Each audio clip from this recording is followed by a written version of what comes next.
There we go. We got applause. Thank you again to Janice, the intern, for the batteries for the sound machine.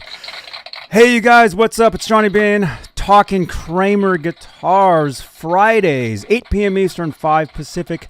YouTube, Johnny Beane. And by the way, you guys, we're very close to 10,000. We're working on 10,600 YouTube subscribers. So if you're brand new here, we got a lot of new people.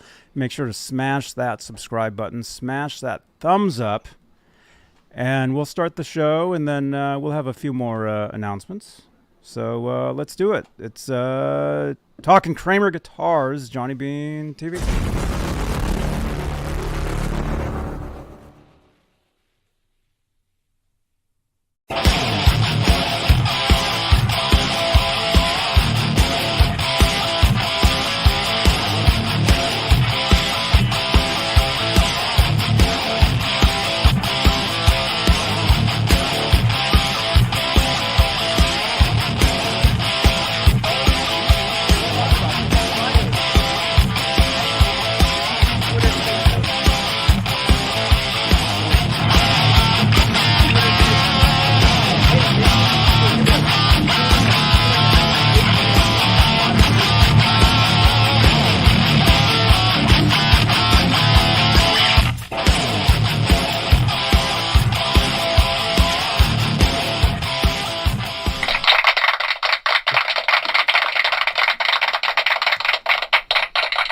What time is it, Robbie?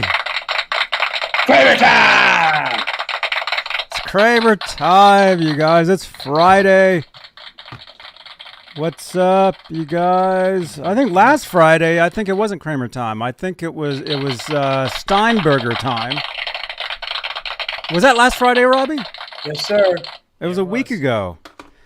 Man, this week it's been crazy. You guys, welcome. My name's Johnny Beane. We do these shows most Fridays. We talk Kramer Guitars. Joining us tonight is, of course, you know him from Norman, Oklahoma, Robbie the Animal.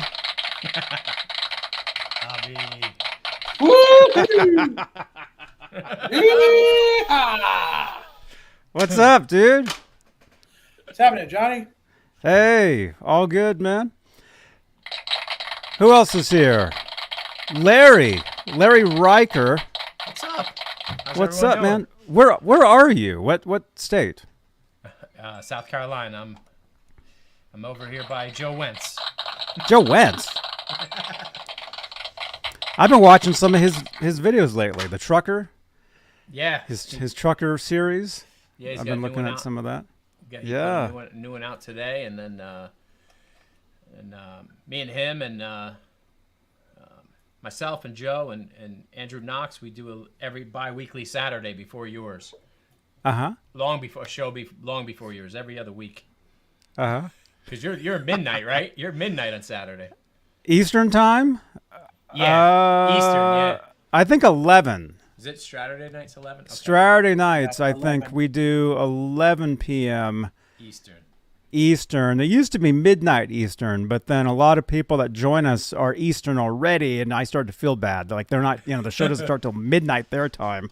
Yeah, Yeah, I watch. So I know. So Saturday nights, it's a good segue. Saturday nights we do a show, which I think is coming up tomorrow. Right? Yeah, tomorrow's Saturday. You guys, I have to apologize. I'm a little out of it. I've had a crazy week or so I'm a little weird, but it's all good. So we got Larry Riker, we got Robbie, and let's say hello to the top tier of channel members here on Johnny Beane TV, YouTube networks. Channel membership. If you'd like to support the channel and support these shows, the best way to do that is becoming a channel member. And the top tier are the executive producers. They get their name read at the top of every talk show. They are currently CC, Stephen Franklin, Michael Smith, Music Therapy Laz, Sherman Callahan, 4D Grit, John Moronic, Majestic PB and J Cat, Guitarman 45, Janice Lala the Intern, R-Habs, Warlag, Patty Dill, and Fairfield Guitar Co. Huh? Am I loud? I think sounds Somebody said I'm quiet. Well, that's what I was telling you earlier. How your mic should be in front of your face. That's why I said that. Oh. Janice, can you send me a tweet? Yeah, that's what a microphone is for, Larry. Not this kind. Wow. Let me see. What else? We got channel membership. We have the Guitar Moir. If you'd like to help support the channel, you can actually change the lights in the Guitar Moir in real time. It's pretty cool. I think, let's see. Where is that? Is that this one? Yeah, it's this one. Change my lights. Support the show. It's awesome. And speaking of awesome, we're also live on Facebook. Hang on. Facebook. It's awesomeness. Johnny Beane profile. We are live. And I think this is also the ASMR show, by the way, Robbie. Over here. Yeah, it's all. Larry, it was cool. You could put it back the way it was. Nah, I got it handled. I got Larry, it look out!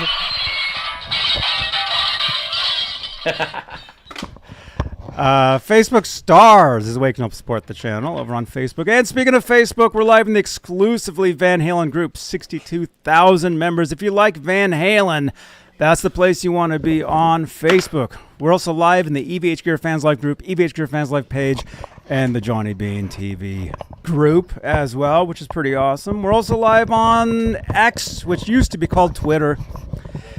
And afterwards, you can listen to this on Spotify, which is pretty cool, as a podcast. And you can actually follow. You can follow the Johnny Beane brand everywhere there is using the link in the chat. Hey, I want to get in on this too here. There we go. Nice. What else? Let me make some more announcements. You guys, as I said, we're on to 10,600 YouTube subscribers. So if you're brand new here, Patty Dill just replied on Twitter. Hey, Patty Dill, welcome. YouTube. Consider subscribing if you're brand new to the channel and these shows. And coming up in less than a month, I'll be at what is called TwitchCon. And I know what you guys are thinking. Oh no, those are just video games, whatever. No, actually, it's not. What's that for? And actually, I have announcements to make. You guys know I used to be on Wednesdays. I used to do a show on Twitch. I will be doing that again. From now on, Wednesdays, I will be live on Twitch about this time, doing shows, doing guitar shows, doing whatever. So make sure to come on over to Twitch, Johnny Beane, Wednesdays for more shows, more fun. And in about a month's time, less than a month, starting October 18th, I will be coming at you live on Twitch from TwitchCon, which is, it's almost like the NAMM show of live streaming. That's really what it is. If you're new to the Twitch world, and that's in Las Vegas. So I'll be coming at you live from Las Vegas on Twitch, but also here on YouTube. I'll be doing live streaming here as well, because you guys know I am everywhere. And speaking of that, in January, I'll be coming at you live from the NAMM show here on YouTube, probably on Twitch as well, because I'm trying to build the Twitch community also. So the end of January, I'll be live at the NAMM show. You guys remember last year? It was awesome. So make sure to join us for that. So yeah, there we are. Yeah, there you go. There you go. Say something, Larry. Hey, what's up? How's that? Oh, dude, that's much better. I feel like Joe Rogan now. Yeah. Yeah. It's very good. Yeah, all good. All right. Let's see. Who do we have in the chat, Robbie? Do you see some people in there? Oh yeah, we got Sky Prop hoping we got good listings. Uh-huh. Blue is here. Patty Dill. Got Ronnie in there. I saw MPN. MPN. What's up, dude? MPN, I think I sent you a message recently. I think you wrote to me. We got Brian out there. We got Edwin. We got Dan. We got Todd. Todd, did you send me a message? I get messages from a lot of you guys, and I think I write you guys back. Greasy Monkey Guitars. That's cool. CC, what's up, man? Laz is working on your guitar. Adjust the EQ, Facebook user is saying. MPN, Skyprop, Crimson, Ronnie Parker. We rocking in the morning on the East Coast. Yeah, man.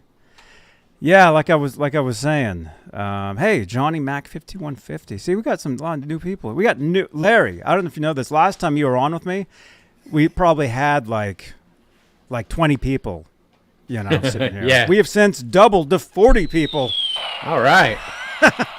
We're doubling. It's awesomeness. Yeah, you guys. Huh? I'm in Norman, Oklahoma. Norman, Oklahoma is here. Yeah, if you guys remember Larry Riker, Larry did a show on we did a show like 5-6 years ago, maybe 7 years. I mean, it was a while ago. It's out there, yeah. Where you brought on your Kramer guitar, I remember, and then you even did a video. You did a video promoting that you had been on the show, and so that's awesome. I did one saying that I was coming on the show. That you were on the show. That you were going to be on the show. Yeah, I did one. Yeah, saying I was coming on. Mm-hmm. But very good. Yep. Yeah. Oh, always promoting is always appreciated. Yeah, it was 7 years ago. I just looked it up. 7 years. Wow. Oh my gosh, I've grown a beard since then. 7 years. So you guys, I'm not joking. It's not like I started doing a show like 3 months ago or whatever. I've been steadily doing this stuff for at least 7 years. Mm-hmm. I think 8, probably going on 9. I think. Like a long time. So again, we have a lot of people that have been here for years. We have a lot of new people here. So again, I just want to say thank you to everybody that's here watching these shows. You guys are awesome. Yeah. Yeah.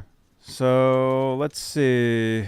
What else? What else is going on? Like this week. Let's just say like in general, like music in general. Have you guys noticed anything in the news? Or not? No. No? Okay, that's I haven't looked. Anything? Well, what's new? What's going on in your life? What's happening? Music wise, are you in a band? Or are you recording? Me? Yeah. Nah. Me, I collect guitars sometimes and gear. I got a new pedal this week, which is great. What'd you get? I got a Strymon Blue Sky. Oh. Is that like a reverb or a? Yeah, because I have the 51. Echo or something? I got the 5150 50-watt stealth, and it doesn't have the 5150 doesn't have reverb. So I wanted to get a good reverb pedal. So I like the Strymon. The Strymons seem to be cream of the crop and reverb and delay. So I gave that a shot. It's really nice. But so I got that. Cool. I got that. No, I've been doing. Like I said, I've been live streaming with Joe Wentz every other week. I'm getting back into the grind of YouTube again. I'm starting out. I just got my room kind of halfway rebuilt from after moving down here. Mm-hmm. So I've been down here about a little over a year. I moved from New Jersey to South Carolina. So. Oh, cool. How do you like it? I love it. I love the weather. Robbie knows New Jersey with the cold winters and the snow and it's not. It gets old. It gets old. I don't know how Oklahoma weather is, but over here in the South, it's kind of, I like it. Yeah, so that's what I've been up to. And I've been trying not to buy more guitars.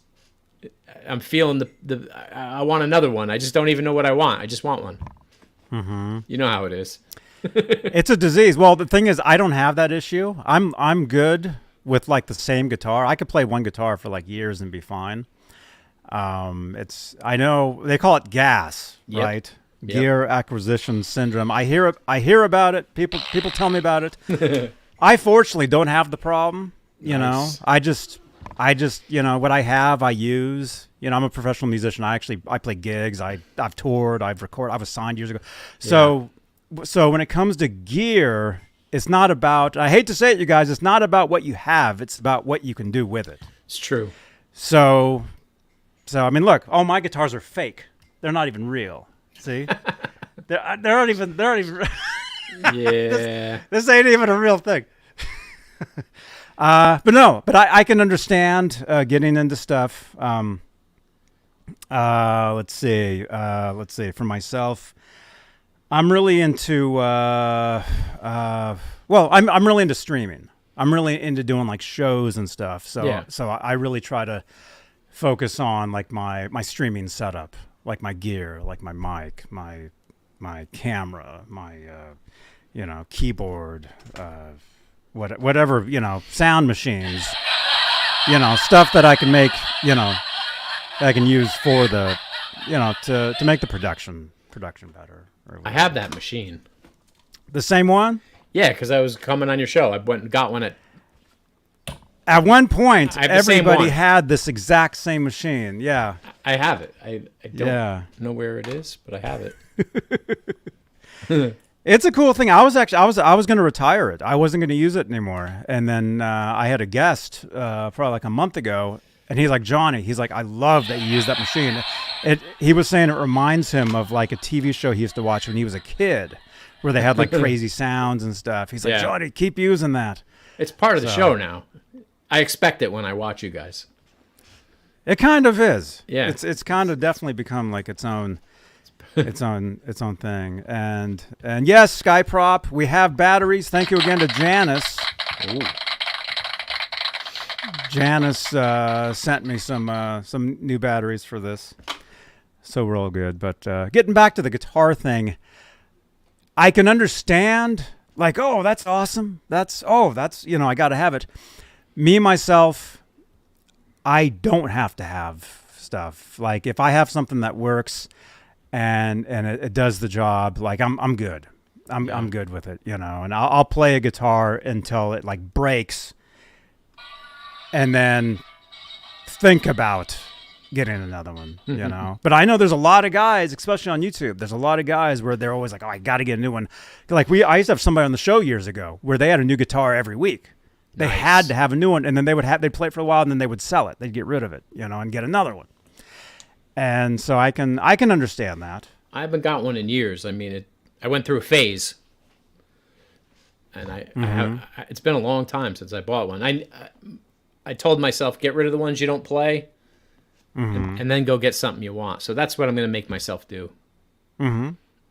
But anytime I've given one away, it's painful, or sold one.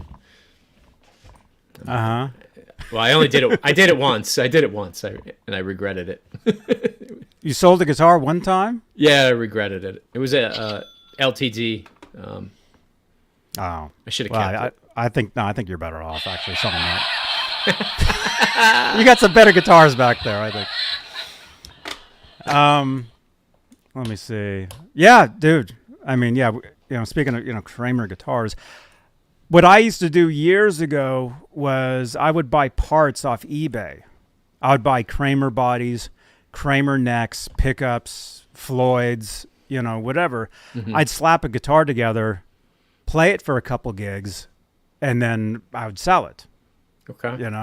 So at one point I was up to 50 guitars, and the majority of them were Kramers.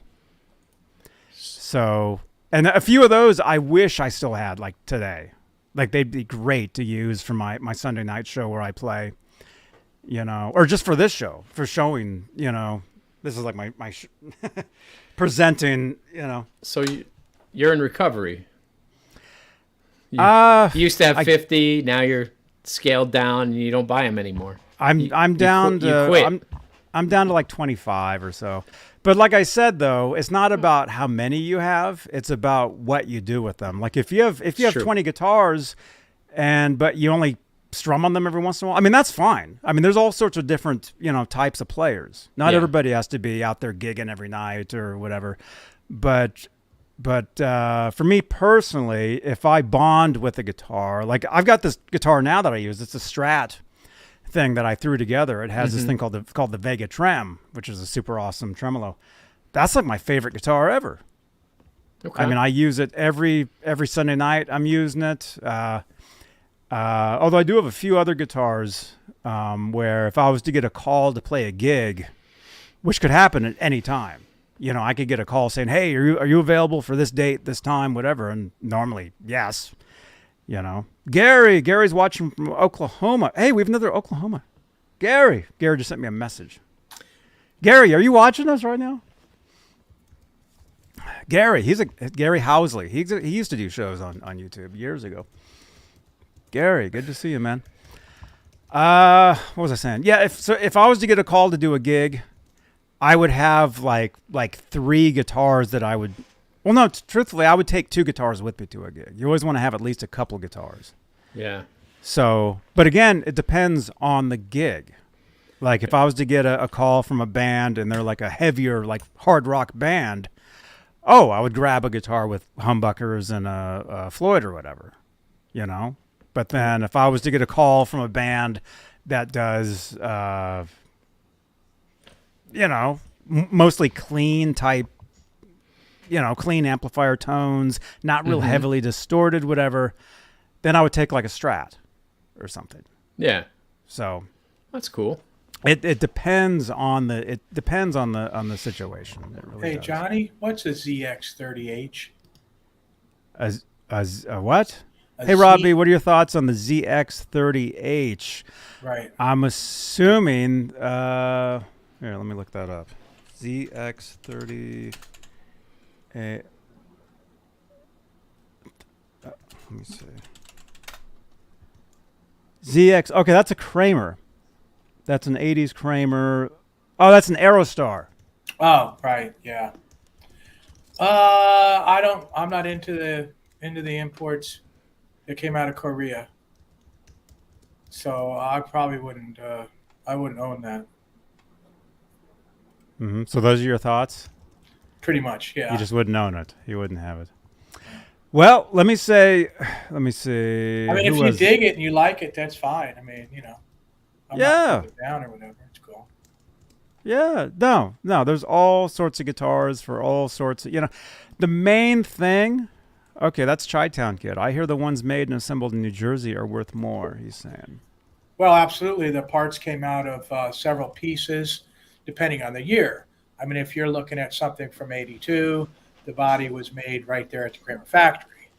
If you're looking at something I would say these are later 80s guitars because they have what's called the pyramid logos. Well, they're import too. See, now, Kramer did use ESP necks, even on the Grail guitars in '83, '84. In '85, they went to the Lacido Canadian necks with the tilted ones. But those are very quality things. They're much better than anything that came out of Korea at the time. And the bodies they shifted to ESP bodies in '85, and in '84 they were using the sports bodies out of Connecticut for like the Grail guitars.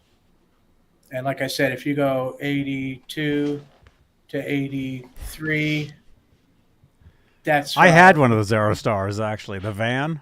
Those are made at the factory. Those bodies. The cars. Chi-Town Kid, he's saying 87. Yeah, that's a later Kramer. They're definitely imported.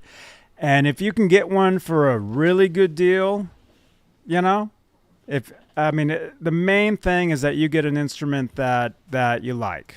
If it looks good, if it makes you want to play it, that's the main deal. That's the main thing. So that's what I would say. But they're inexpensive. I would if somebody's selling a ZX30H for $1,000, no way. No matter what. Coots has a Focus 1000 made in Japan. That's ESP. That's a good guitar. Robbie, those are excellent guitars. The Focus 1000s made in Japan. Like what I was just saying earlier about how I used to buy parts and throw them together and play the guitars. A lot of those were Focus guitars. Focus 1000s, 2000s, 3000s. That's all ESP. Yeah. That's ESP stuff. That's quality stuff. And a lot of those guitars, I wish I still had them today. I'd be playing them. I'd be using them. They were all, pin routed, handcrafted. The necks are all non-tilt. They are definitely worth it. Mm-hmm. Yeah. Yeah. Nice. Yeah, they're right on. They're right on. Oh, Joe Wentz is here. Hey, Joe Wentz. Joe Wentz is here. Dude. Larry Riker and Johnny Beane, what's happening, my friends? Hope everyone is doing well this evening. Joe Wentz. So promote it again, Larry. You and Joe are on. When are you guys on? We'll be on tomorrow night, 9 o'clock. It's on Joe Wentz's channel. It's me and Joe and Andrew Knox. We do every 2 weeks just because you know how every week is. It's tough, right?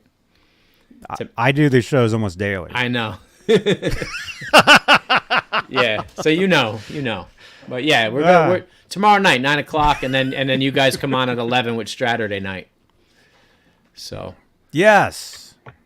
Got a shout out to Mike Olson's in the house. Hey, dude.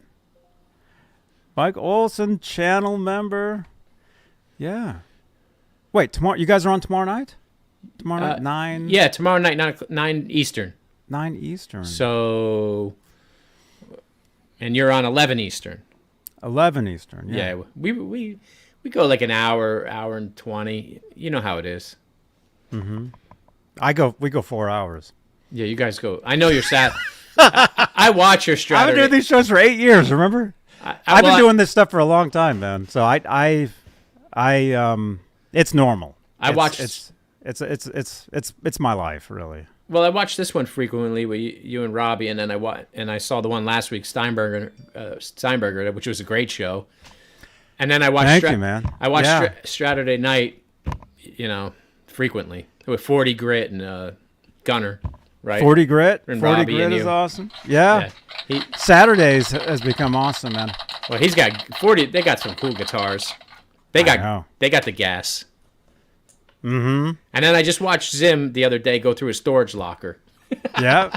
I watched that. I was there. You were there? I was in Cool. the live chat during that. That was a premiere. Ah, okay. I remember that. He got some. I think he got some cool stuff. Well, actually, we talked about it on Tuesday, because Tuesdays I do a Van Halen show. I call it exclusively Van Halen. OU81 Tuesdays. If I can find the card, it's gone. I don't know where it's gone. It's not here. Well, I'll show this one. That says it. Exclusively Van Halen Tuesdays. Oh, there it is. It's right there. Yeah. Okay. Yeah, so and Dane joins me on those shows, and so I think we had talked about that last Tuesday, few days ago. I was looking at his online store the other day. He's got some cool stuff. Nice guitars. Nice guitars. Oh, he's got some great stuff. What's up, Joe? Thank you so much, dude. Thank you. And Joe, I'm using a green screen, right? Are they on? I'm using. Thank you so much. Normally that changes the color of these lights, but this, I'm having to use a green screen. Joe knows. Joe did the green screen for a long time himself. Yeah. He knows all about it. Well, but Joe, thank you. He put out a new episode of The Trucker. I watched it today. I saw that too. Yeah. Here, let me throw that into the chat. Joe Wentz. It's here it is. Pretty cool. Here it is. We'll put that in the chat. Yeah, Joe's been on YouTube for a long time. I think him and I were doing some collabs like 6 years ago or something. It was you two, Scott Grove. Yes. Back in the day. Yeah, a long time ago. I don't think is Scott around anymore. I have no idea. I don't know. People come and go all the time. Let's see. W5. Is that the right link? I'm not sure. Let's see. Either way, Joe, thank you so much, man. We'll promote promote your show. But no, what I was going to say though, Larry, if you guys are on tomorrow night, if I'm not doing anything before my show, I would jump in with you guys, just for a little bit. Yeah. Let's see. That is it. Okay, so that's his link right there. Check that out. That's Joe Wentz's link. You guys all know Joe. If you guys have been around here for a long time, you guys all know Joe, and he does shows where he plays guitar, talks about guitars. He's doing a new series now. You know, he's a truck driver, so he's doing a series where he's talking about, you know, what he does. Yeah. So it's like a vlog, sort of, kind of, a little bit. He's got structure. He plays whole songs. He has days where he does that. Mm-hmm. Then he has some trucker stuff mixed in there, and then it's mostly guitars. Mm-hmm. The trucker stuff's a nice break, the nice window into what truck drivers do. For me, I like it. It's like a documentary almost. Yeah, so, I like it. Yeah, I mean it's like I've been trying to figure out for years how to mix like the two, like doing like a show like this type of thing, and mixing in like your life, like what it is that you do. And I think what I'm realizing is this is pretty much what I do. Is this? Yeah. So it's like I'm just doing different. I'm doing different things. But I was doing the vlogging thing years ago, and that's kind of like, I know you had said you would, and Joe had gone to Guitar Center. I do that same type of thing, but I do it live. I actually go in there and I walk around, and then, you know, I'll grab a Starbucks or you know, whatever. I remember the coffee cup in the parking lot. Yeah, yeah. Yeah, there's all kinds of weird stuff. Yeah. But you have a nice Guitar Center. That's a nice one that you go to. It's big. They got stuff. That they have a lot. That particular one, yeah, they have a lot of stuff. You could stream in there. That's like a main you know the one. Security guard. I do. Although I haven't seen her for a few times, so I don't know if she's still there or not. Yeah, I like those. I'm at work when those pop on, so if I get the notification, I'm like, I put it on. Mm-hmm. Cool. Thank you, man. It's a nice. I'm working, and it's nice to not think about work. Mm-hmm. Yeah. So it's cool. I don't know. Yeah. And then Skyprop. Where did Pat go? I don't know. I haven't seen Pat. Pat's a security guard at the Guitar Center I go to. Yeah. I haven't seen her the past few times I've been there, so I don't know. Yeah. But so like the Guitar Center, like you and Joe, you guys had met up. That's like I'm assuming that's like a smaller location at like a strip mall or something. Yeah. Yeah, it has a trampoline park next to it. Mm-hmm. One of those trampoline centers. Uh-huh. Did you guys go there? No. Were you guys jumping on the trampoline? I would have gone there. We bought custom shops, and then we took them into the tramp center and broke them. Uh-huh. No. No, we don't. It doesn't have a separate like custom shop room. Like, oh, you mean the platinum room? The platinum room. They don't have that there, and that's what I was used to. Like in New Jersey, I was spoiled up there with guitar stores. Mm-hmm. Totowa has a huge guitar center with a platinum room. It's as big as your California one there, and then Springfield, New Jersey has guitar centers like in the middle of the highway, and you could drive across the street to Sam Ash. So they're both right there. So that's cool. And they're, either direction. It's a half hour from where I was, so it was great. And then if you had to, you go to Paramus, or you go to, there's one in Manhattan, right? If you have to. They got all the really cool stuff, but yeah, ours is little. Hey, Martin Hensley. Hey, G. Hey, what's up? Hey, Martin. Hey, G. Yeah, yours is what's called a satellite store. It's a store within a strip mall, and probably like the stock I would think they would actually sell a lot of stuff, mostly to like beginners. They have their stock. Their guitars are probably like mostly. Well, it's probably like most guitar centers, but there's not a big selection, if any, of custom shops or high-end $10,000 Gibsons on the wall. I don't think there's any of that stuff. Mm-hmm. There's no platinum stuff there. It's all. Well, if you lived in Jersey, do you remember Red Bank Music? Do you remember Guitar Trader in Red Bank? Do you remember? No, because I rarely went into Red Bank, but I know Red Bank was cool. Like, I've been up there. It's nice. It's a nice walking town, from what I recall. No, I went to when I was. I went to Keyport Music. That's one of the ones I recall going to. But and then that store in Long Branch where I bought this, but I don't even know the name of the place. I just hopped on the bus. I was only 15, 16 when I did that. Mm-hmm. So I was in high school when I lived down there. So and there was a guitar store in was it there were two malls on Route 35. Robbie probably remembers. There's the Monmouth Mall, and then I think there's another one called Seaview.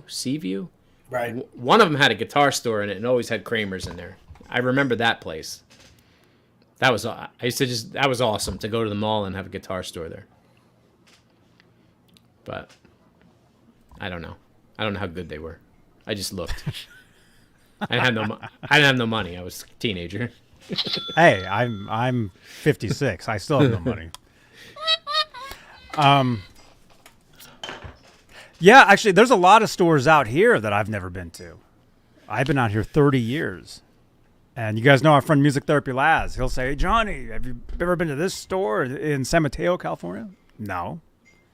So there's still shops I haven't been to that I've known about for a long time that I still need to get to. There's shops north of here that I want to go to. Like there's a town in North Carolina called Asheville, and it's kind of a deadheady town. And they have they have vintage guitar shops, and I know they have somebody there has Milkman amps, which are California. It's a California brand, but I always wanted to try one of those. And, well, I mean, the malls in Jersey, if you really wanted to go to a real mall, you had to go to Cherry Hill. That's out by Philly. And Mike Olson's asking me how I'm doing on YouTube, so I'll tell you, I got 1,112 subscribers and 818,030 total views. Nice. That's where I'm in there. And over 1,000 videos on the channel now, too. Man. You're working, Rob. Dude. That's not bad for 10 months. 1,000. Yeah, he's like, yeah, I know. I should crack 1 million here in the next couple of months. Mm-hmm. Videos? Then you'll be having the bling. No, he'll have gold teeth. I know. He'll be wearing gold chains. He'll be wearing shades. He's gonna get a grill. He'll be sitting here the whole time. Not gonna happen. That's not gonna. I play guitar with my teeth. I'm not gonna do that. Mm-hmm. I can't have hardware on my teeth. Get guitar picks made in here. Yeah, I was gonna say that. Get pick teeth put in. Not gonna happen. Nobody Laz was gonna make those for you. He's gonna call them the toothpicks. Good with him. I hope he has a lot of success. Good for him. Gold chains. You guys, I got millions and millions of pennies. Well, I mean, Johnny's got over 5 million views. Uh-huh. It's gonna take me a while to catch up to him. How long did you live down that area of the shore, Robbie? I went to high school there. I moved out there, probably when I was about maybe 10 years old. And I stayed until both my parents got cancer. I quit my job to help them until they died. And I moved out here in 92. So I was there from probably 1970. I think actually I was there before. I was there right after Kennedy got shot up until 1992. So I was there for quite a while. For a while. And where about? Howell, New Jersey. Oh, I know Howell is. Okay. Yeah. Yeah, that's where Got I you. lived. I was in Avon by the Sea. Nice. And for like 2 years, and Seabright. I remember that too. And then inland to Keyport. Which is still pretty cool. Those are nice, like upscale places. Yeah, it's a nice county, but pretty cool. But that's why I was down there. Avon's right by the Neptune factory. But what year was that? Probably. I'm gonna say somewhere between 84, 85. That's when I was working there. And then I was in Seabright. It might have been 83 to like 83, 84, 84, 85. It might have been like 83 to 87 that I lived between in Avon and then up to Seabright. Cool. So yeah, and that's when I bought the Kramer, you know. Nice. Mm-hmm. Let's see that. So that Kramer you got from the factory? No, I had moved to Seabright, New Jersey. I was in my sophomore year. I took Academy bus lines. Used to run through Seabright on Ocean Avenue. I took the bus. I took the bus to this music store in Long Branch, New Jersey. Long Branch is really close to Neptune. And I happened to just pick this out and buy it. It just was what I could do. Mm-hmm. And then that's how I ended up with this. And as the years went by, and this is 40 years old now. I realized like the Voyager series doesn't come on a Strat shape, and I was like, what is this thing? I bought it new, as far as I know. Well, a lot of people put guitars together, at the factory that, weren't supposed to. I think that's one of those due to the different parts. But that guitar is really a special guitar, though. We've discussed it before. Yeah, you said Unkert cut the neck.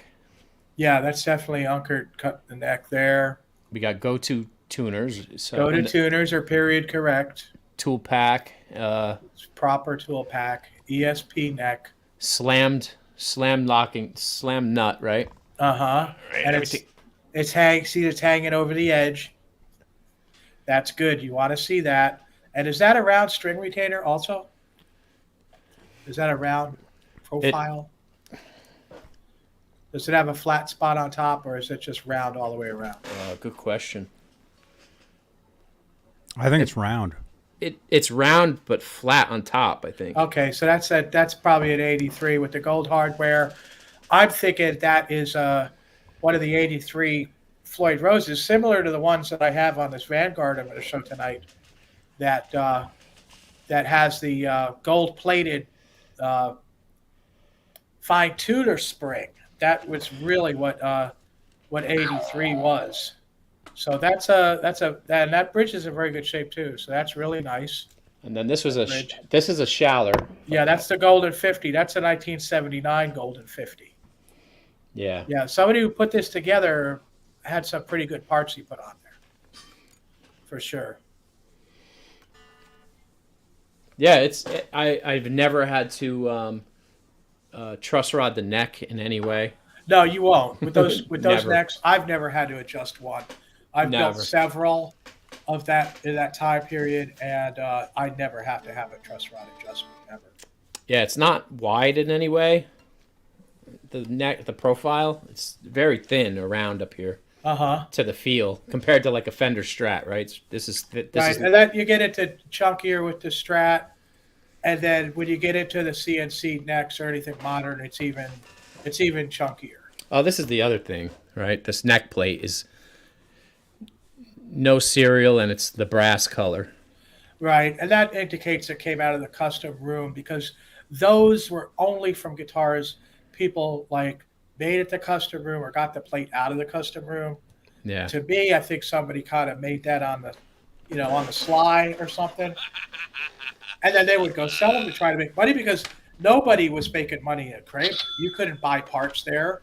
They wouldn't let you do that. They searched you when you left. It was hardcore. They were very, very careful, and people were dying to get parts out. So if somebody worked there that was better than just assembly worker or something, then they could stay late or would be able to leave without being searched at later hours. something like that could make it out the door. And I think that's a very special guitar you have there. Yeah, Cool. that's Very cool. I'd say that's easy $3,000 guitar. $3,000. Then it has initials all in it, and I found another guitar with initials in the body, and there's an 80. I found an 83 Pacer. What is it? I guess I closed the page for it. No, I didn't. It won't open. I have. There's a question about somebody said they found a pink Strat-like Kramer with an FRT4 bridge in it for $1,000. If that is a real FRT4, if it has the humpback clamp downs, round string retainer, and the saddles with the T blocks, so the saddle doesn't fall out when you turn the guitar over. If it's a real FRT4, it's worth the $1,000 for sure. But be careful. He might be trying to get something through. If it's just like it could be a remanufactured. Somebody might have jobbered it. Yeah, here we go. Yeah, Crimson. You have to be very careful. Somebody could have like jobbered it, made it look like it. It has to have the T-block saddles. It has to have a steel block on it. The block for the Floyd has to be steel.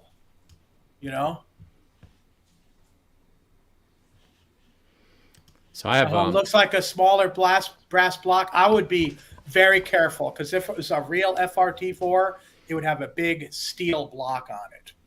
So I'm not trusting that. Just hearing that, I'd be very careful of that guitar. Not only that, but the color seems a little off. Mm-hmm. Yeah, hey, you could send a link in. We could take a look at it. So I just found another.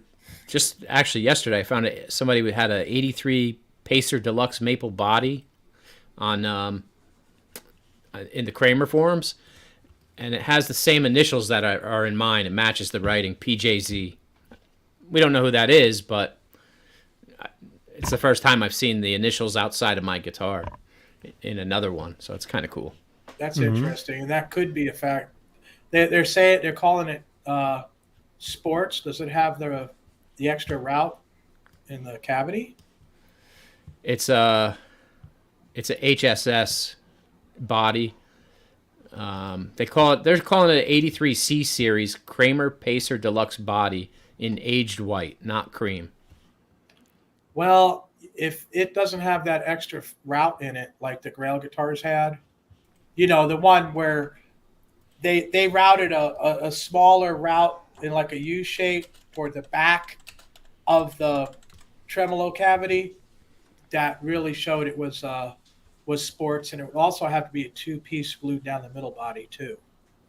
Oh, I don't know. Those are things to look for. A lot of people are saying sports nowadays, and I'm kind of shooting them down quite a bit. What's up, Zach?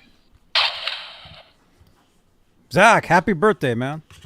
It has a Gibson humbucker 2. Yeah, that doesn't sound good at all. No. Send us photos. Gibson parts doesn't sound good. I'd like to see that. Send us photos. Text that number. Oh, congratulations on getting your guitar back, Martin. Text that number. Let's see it if you have it. 415-952-3263. Martin's asking for the fretboard radius. That would be a 10-inch radius on that neck. For that year, yes. Yes, sir. Cool. Yeah, send in some photos. Either send in photos or send us a link. That definitely came out of the custom room. I don't think it's, went through Kramer officially. I think it was kind of like backdoored, but no, the guitar Larry has. Yeah. Nah, yeah, that's not like something Kramer would have. Somebody either I would truthfully, if I saw that guitar, I would think somebody just put it together, and maybe sold it. I think it's legit. I really do. All the parts and everything fit the time period. I think it's just something that somebody kind of put together on their own and got out of the factory and sold it. Because if you're lucky to have that. If you notice that bridge pickup, look at the screw holes on the bass side. See, there's 2 on one side and just 1 on the other. Right. So that's possible. They were looking to put in like if that is a Schaller pickup, it would have 3 holes on each side of the legs. Yes, it would. It would. But to be fair, if you're really good, you can tap those because the middle hole isn't. Oh threaded. Yeah.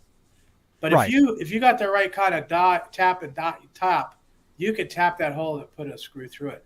It looks like maybe they might have tapped one and actually, see how they're offset. Oh, they used one from one side. Oh, they're offset. And look at the pick guard. Look how it's like hand chiseled on the treble side of the Floyd. Yeah. And look at those screws. All the pick guard screws, they're all flathead screws. That's not that wouldn't be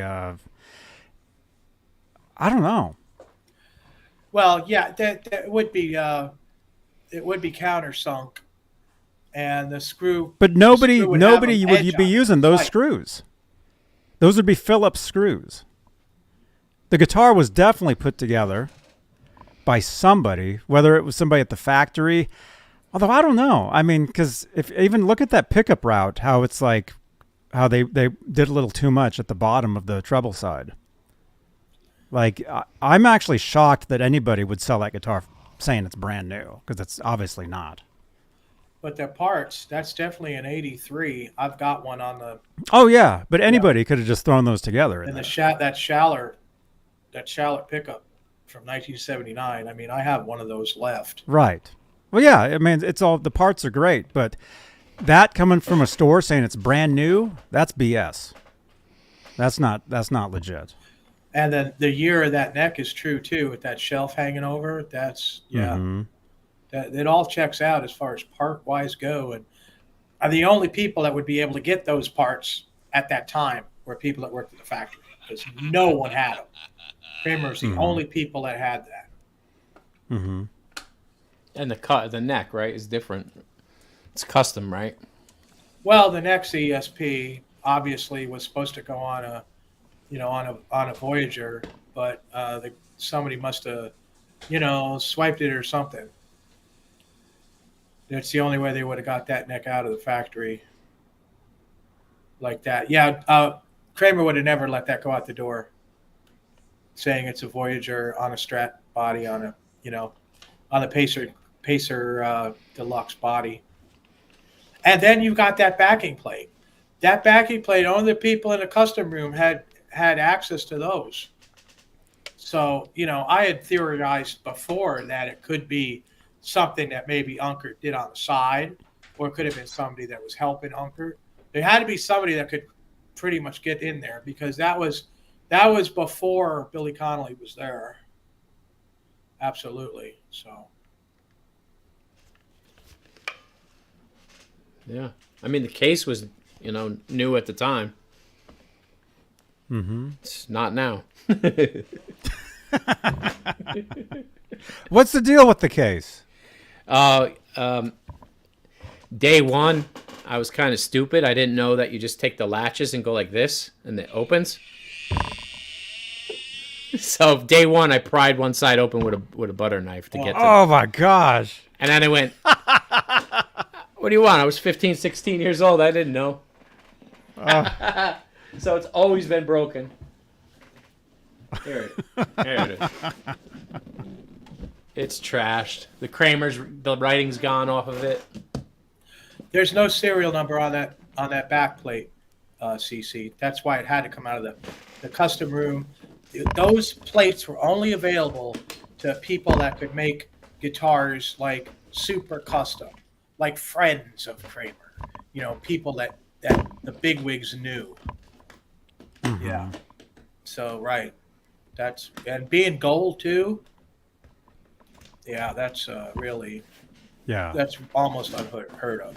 Yeah. Yeah. Or maybe like an artist guitar though too, one where they could put a custom serial number into it.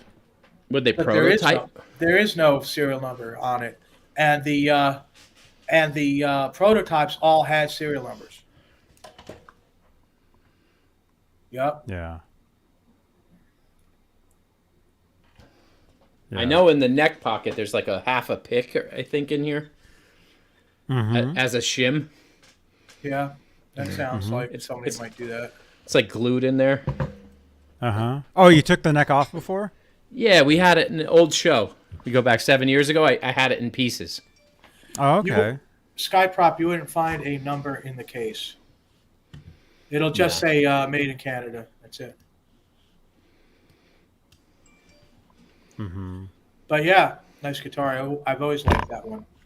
It was timing and, I don't know. With the case beat up, I'm telling you, that's at least 3,000. Hold on to it. Yeah, it didn't go nowhere. I've had it for 40 years, so I'll keep it. Yeah. Yeah, some guitars you just have to hang on to. Yeah, that was my first. That was pretty much my first one. So. Then very special. I mean, your first guitars are always Camden, Martin. You sent. Martin wants to know how it sounds. It sounds good. Sounds good. Actually, I wonder if Robbie, did you see this? This might have been something you saw in Reverb and just passed on, Robbie. Yeah. The pink sunburst. Oh, this is the one he's asking about that he says has a FRT4. Did you ever see this thing? Yeah, I did see it, but it was a little bit too new for me, what I was looking at. Plus, the paint didn't check with me as far as something coming out of factory. Yeah, let's take a look at it. Oh, no, I didn't see this. That's just pieces. Well, according to this, it's rare. Rare Kramer 1980s Pacer / Focus body. Oh, it's a Focus body first. Relic shell pink over sunburst. HH Gibson BB pickups. FRT4 tremolo loaded. Well, it does look like an FRT4. It's got the right hole for the bar, but we're not. Could you see a logo on there? I don't see a logo, but look at these. What is that? A ball bearing in there, or what? Look at these. These. Oh my gosh. String blocks. Yeah. There. Let's look at this. What are they? Do we have any side pictures? I want to see if that thing has. Look at those Gibson pickups. You've got to be kidding me with that. I'm not, this guy wants a lot of money for this body. All right, it's got the regular brass block, which it should not have. See where that ground wire is going? That ground wire is in the wrong place. That ground wire should be coming out down at the bottom. Oh, man. That's a red flag right there. It's actually pink, Robbie. And it's got a wide... That has a wide spacing neck plate, too. If it was indeed as early as he claims, that would be a narrow hole pattern. Let's read the words. Oh, the look, body. FRT clone. Yeah, it's not real. Somebody made it. Okay. That makes Rare sense. Kramer Pacer 1980s Focus HH body relic shell pink over sunburst loaded Gibson BB pickups with FRT4 clone tremolo. The body was made by ESP factory in 1980s. Well, the English is kind of weird too. It's from Japan, from a Japan used store, and been refinished with shell pink over sunburst. High quality relic work, all used nitro. Okay, yeah. So the sunburst was added later, obviously. They did not Pickups is loaded. Man, this English is really terrible. Pickups is loaded with Gibson's BB series, changed single coil from tone button switch. Sound is no problem at all. With a FRT4 clone version like Eddie's Frankenstrat at 80s. No. The action is low and smooth. He did not use clothes. Action wear. There's no neck on the guitar. They did not paint with nitrocellulose at the Kramer factory ever. This like is, yeah. like way. Neck mount hole. We don't even want to go there. All right, let's look at the pictures.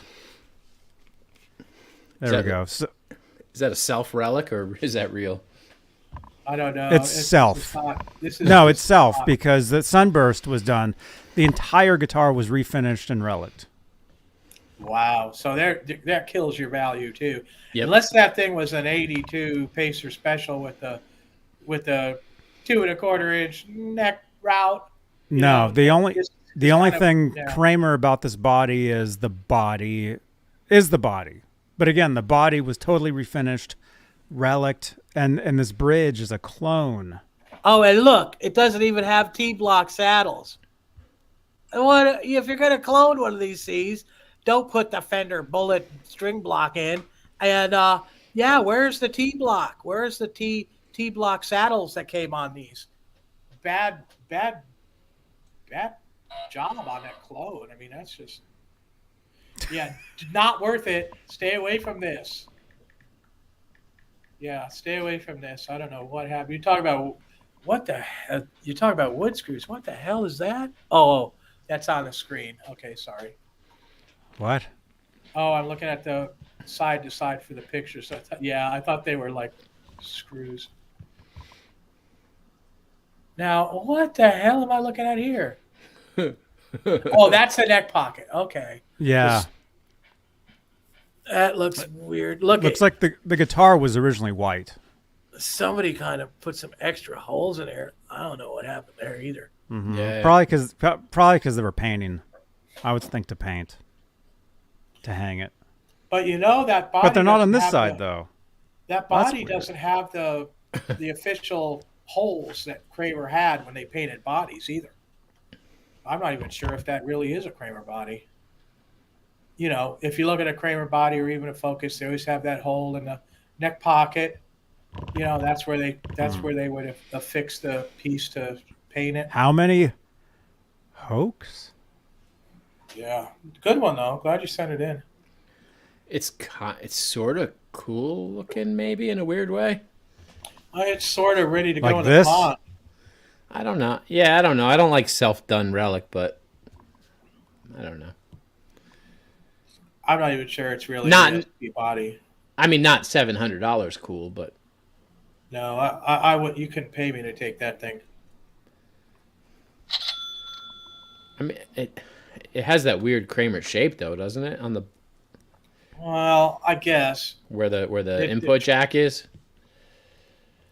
Right, which is, that would be the wrong jack for that guitar too. So yeah, it's all wrong. Mm-hmm. There would have been a jack plate down here. Over here. Uh-huh. Yeah, it's wrong. It just has that weird, over by the input jack side, that hump there comes out kind of like a Kramer does. Like a Beretta, right? Like a Beretta really is oddly shaped to me. But well, yeah, you started out with a real loser here, Johnny. What do we got? Wow. What do we got next on the they were asking. I think they were asking. I mean, mainly it was about that tremolo. Right, the tremolo was legit. Yeah, this is. But even now, they're saying it was a clone in the description. Yeah, run fast as you can. Remember, you don't have to run faster than the guy next to you, but you have to run faster than that piece of garbage because that's going to stick to you. Oh my gosh. Give us a price if you needed to buy it. I wouldn't. I would go without it and be happy. There's literally nothing I could use on a guitar. Body. Yeah. I don't and when you're talking Kramer, you're talking 80s in general, There's 10 years there. You know, I'm at a company that changed things week to week. Forget about month to month. Nah. 80s? That's like a 10-year span. Forget it. Yeah. Robot. That's funny. The guitar's a crime scene. Damn it if you ain't funny, Robot. I'll tell you what. Yeah, that was the crime scene right there. It's a crime scene. Yeah. Yep. Who did that? It's kind of weird. Is there a scream sound on that box, on that red box? Yeah, he's got one. Oh, there's several of them. Crime scene. Okay. Yeah, that guitar's a crime scene. All right. Let's see. Well, since we're doing them, let's keep going. Let's roll on. Let's see. So the stuff that you sent in, where does it start? Oh, from here. Okay. You guys, don't forget, smash that thumbs up. We're at 28 thumbs ups. We got 62 watching live. You guys are awesome. Oh, and we do giveaways. I totally forgot to mention a giveaway tonight. What should we give away? What do we have? Well, you can never go wrong with strings. Let's give away a set of strings tonight. Okay. So make sure. Yes, that's right, Skypro. Strings. Can never go wrong with strings. You can always use them. So there you go.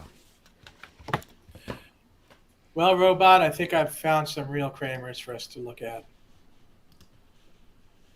Mm-hmm. So Starting with I this shouldn't one. be disappointed. Starting with the 1980, the 1980/81 Kramer Pacer Red. Yeah, well, this is a body made at the Kramer factory. It's very early because it has the input jack on the face of the guitar. It's got this has the Rockinger Trem. It's got the lawsuit neck. I believe it's the lawsuit neck. It has the Rockinger locking nut. This is a piece of history here. This is something, yeah, lawsuit neck. It's like really nice. Now, sure, we like to slice and dice these things to make them into bananas like Paul Unker did for the 5150. But this is really a piece of history here. And it's fairly priced too. You know, it would be something that you'd want to put away and wait a few years, and then it's going to be more like $5,000. You know, Really? Yeah, for sure. Kramer prices have been going up. Everything else is going down, but when you have such a limited amount of guitars that were made, the price keeps increasing. And this is really nice. This is a really nice piece of history here. You know, it was made at the Kramer factory. It's the Rockinger with the Schaller pickup. You know, playability. Well, you know, I mean, the Rockinger ain't gonna last you long. If you wanted to play out, you should just go get yourself some Beretta Special to beat the crap out of and not leave this alone, because you're just gonna bring the value of it down. But So you would leave the Rockinger on this guitar? I would leave that guitar totally the way it is. You know, I really even would. with this boo-boo hole. Yeah, well, you can't win them all. You can't win them all. What is that? I don't know. This? I have no idea. It's a boo-boo That's hole. a plug. It's a plug. Rubber It's a plug. stick in there. So yeah. they either had the switch over here originally, or it. maybe had two switches in there. I would think they moved it. Although I don't know, Robbie. I mean, I don't know if you can tell if that where the switch is now. If that's might have just- if that they would might have have been just- original. They might have just drilled it and you know, had that for option. Mm-hmm. You know. Oof. Yeah. Oh, you could. Yeah, you could definitely put a kill switch in there. You could do that. Yeah, I would have. Let's flip her over, man. You know I like to flip her over. Let me see you from behind. Oh my gosh. No more hunger and thirst. Yeah, it's got a nice route there. Those early guitars had that little piece of rubber. You know, the wood. I'm not sure what kind of wood it is. I'm not seeing it hanging over the. You know, the neck should be hanging over the route for the neck pocket, which I'm not seeing. But as you can see here, that route for the electronics is right up against that plate. So they weren't thinking of, you know, the barrel jack at that time yet. And a little bit of war wounds. Dwight Bailey, what's happening, Hitman? Dwight. If that thing was poplar, which I can't tell, unless it gives a weight to it, that thing could be a prime candidate for a 5150. You know, although it does look to me like it's a 2 3/16 neck heel and neck pocket. So you're not going to get away with the 2 1/4 inch neck pocket in the, you know, 79 ESP bananas, the first ones that were basically made as bolt-ons. But here comes it all a page. This is a piece of history here. You know, and what they're asking is not out of bounds. Hey, Brad. Hey, Les. Oh no, dude. I mean, having the Rockinger on it. I mean, like it or not, I mean, it is a collectible piece, especially for you know, for collectors. Although, yeah, I mean, a lot of people I think would want to tear that off there and put on an actual bridge and, you know, probably stripe the guitar up. And then you're killing you're killing the value unless you really know what you're doing. You know, and you have it professionally painted. If you're out there with a spray can, it's just not going to work. Right. And I believe he says it's the original case. Although I'm looking at that and I'm doubting it right now. That's not a Kramer case. Yeah, it doesn't look it. That looks like a Roadrunner case or something. I mean, it could be original to when they got it. Well, true. I mean, anything. Here we go with the words. You guys, everybody put on your glasses. This is a vintage Kramer Pacer with a B serial on the neck plate, which would date it 80 to 81. The neck was made by ESP and the body is by Sports. The guitar has... I'm sorry, I disagree with being made by Sports in that year. Oof. I believe that was made at the Kramer factory. Drama. Yes. Oh yeah, welcome back to YouTube, Larry. And apparently there's problems with this neck. They tried to plane it, and it still has some difficulties. You know, which is more of a turn it into a wall hanger. And it's not worth trying to make a 5150 neck if it's got whips and they planed it and everything. That's like what? Yeah. Okay. I mean, it says... Wait, did it? The original case with the tremolo arm and has Rockinger paperwork is included. Maybe when they bought the guitar, maybe it came with that case, but that is not a Kramer case. No, it's not. And then there's no issues way. with this.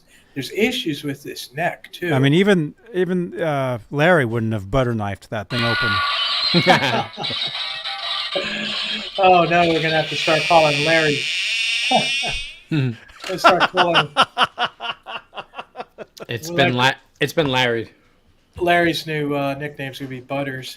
Oh no. Oh God. Oh no. Butter knife. Oh no. Oh no. Or the Knife King. Oh my god! I know. Yeah. The issues with this neck. I have never seen a lawsuit neck that had issues from ESP. So that's raising questions in my mind too.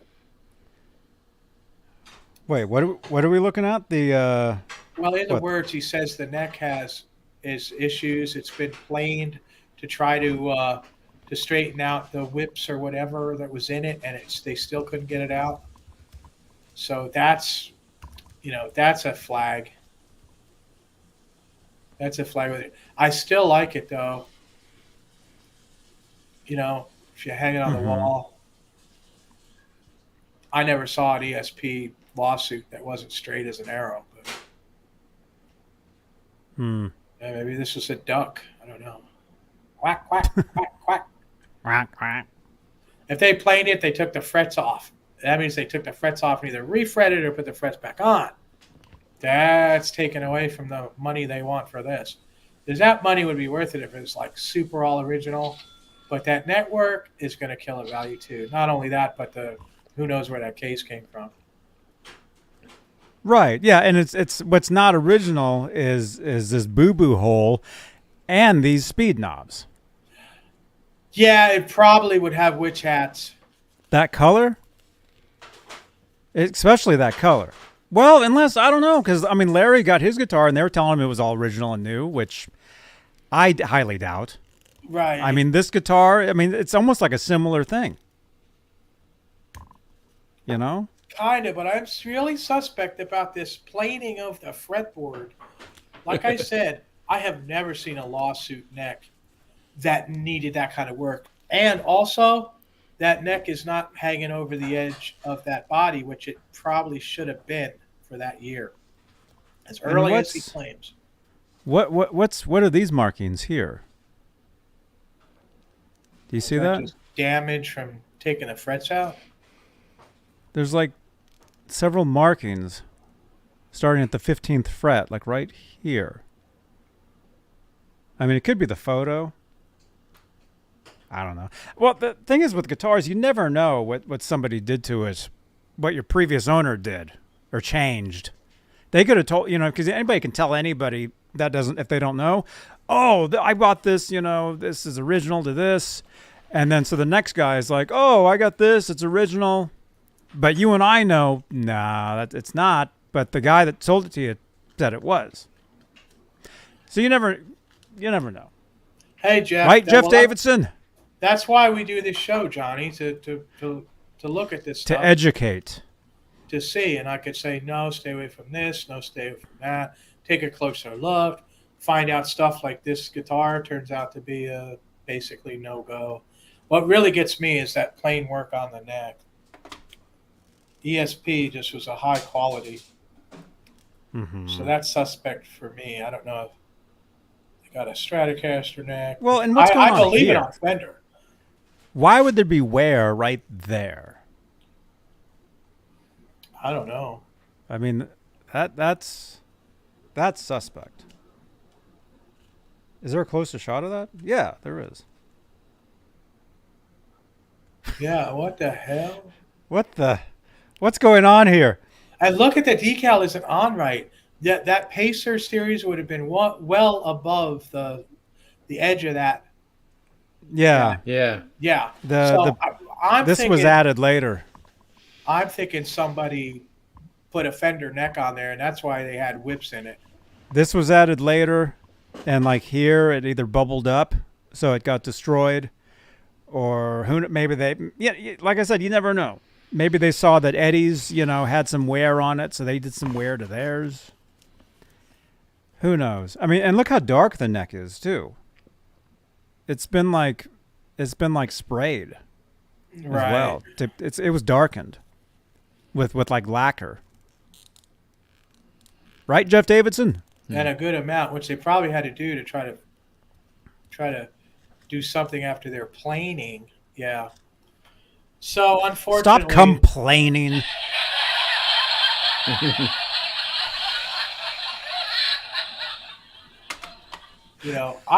don't know. I've never had darkening from age on one of my necks, and all my necks are extremely old. Yeah, that's not aged. Look how dark that is. No, that's from somebody lacquering the heck out of it. Now those are Goda tuners. Yeah. Godo. So those look like Goda tuners, and they're the 90-degree ones. So that checks out, and I believe that is the proper tool pack for the Rockinger. Hey, Reinhold. So this is interesting. As we move on and try to find something that's worthy or something that's real, something we don't have doubts about, I still believe that body was made at the Kramer factory, though. And somebody kind of built off of it, maybe. I don't know. Yeah. No, the body's definitely legit. It's definitely been customized. I mean, specifically with this hole here. I mean, that would not come out of the factory with that. It would have been thrown back in and redone. Mike Olson's correct. His lawsuit, Kramer neck, did not look like that, which we sent down to Kyle at Dive Mob. He's got him to do the work, the surgery, and that was straight as an arrow too. I mean, absolutely. Even the ESP 83 that I got to send down with him with the beak cut out was straight as an arrow too. I mean, yeah, ESP, their necks of that era were gold. You just don't find a bad one. You don't find any whips. You don't find anything at all. Yeah, but they weren't literally gold. Like this one is. Somebody added that yeah, it looks like they replaned the neck. They sanded. They re-added the decal. Yeah, I would have loved for this to be worth what he's asking and what we're looking at with the Rockinger and the body, with the locking nut on there, the tuners, which probably are close to being legit. You do have the paperwork with the Rockinger. I'd say all those pieces. Well, we do have the hole we have to fill, but I would say that maybe $1,500 for those parts. You gotta throw the neck in a pond. Oh no! And the case is worthless. Yes. No, Jeff, the bridge isn't painted. That's a brass. Those bridges were all brass, and that was weak, and they wore really fast. At least I don't think it was painted. That would be absolutely horrible. I don't know what this. Like, he looks like it put new hardware on there or something. Oh, let's put these different screws in here too. Kill a value even more. $500, $300 shipping. Holy cow! I didn't pay that much for my gong stand. The huge gong stand, which is coming on Monday. It was supposed to come tomorrow, but it's coming Monday. Freight. It's 57 inches square. The package, and it weighs like 200 pounds. It's coming freight, man. And I only paid $220 to get that shipped here. So it's on Monday. But I did get my gong mallets from Pace. This is the second biggest mallet they make. Okay? It weighs a ton. What? It looks like one of those people that guard the queen. It's I got this. Well, Zora is in there. Zora the cat. Yeah, Zora's somewhere around here. She hasn't wanted to come on TV yet today. But now, as comparison, we will get the other mallet, which is the size small. Now, that's a big Q-tip. Yeah. This one is the M6 mallet I've had since 1980. Okay? This one is the M7. This mallet, it's not really that heavy. This mallet, it weighs a ton. This is for the 38-inch gong. I've hit this gong with this softly, and it comes out really warmer, the tone. It's awesome. But yeah, this is for the 38. This is for the 32 and the 30. And I've had a problem with this string that holds the mallet on. This is leather right here, and I've had it breaking and breaking. The leather originally that came with this mallet lasted since 1980 till now, and then finally started breaking. I found other pieces of leather. They're coming off.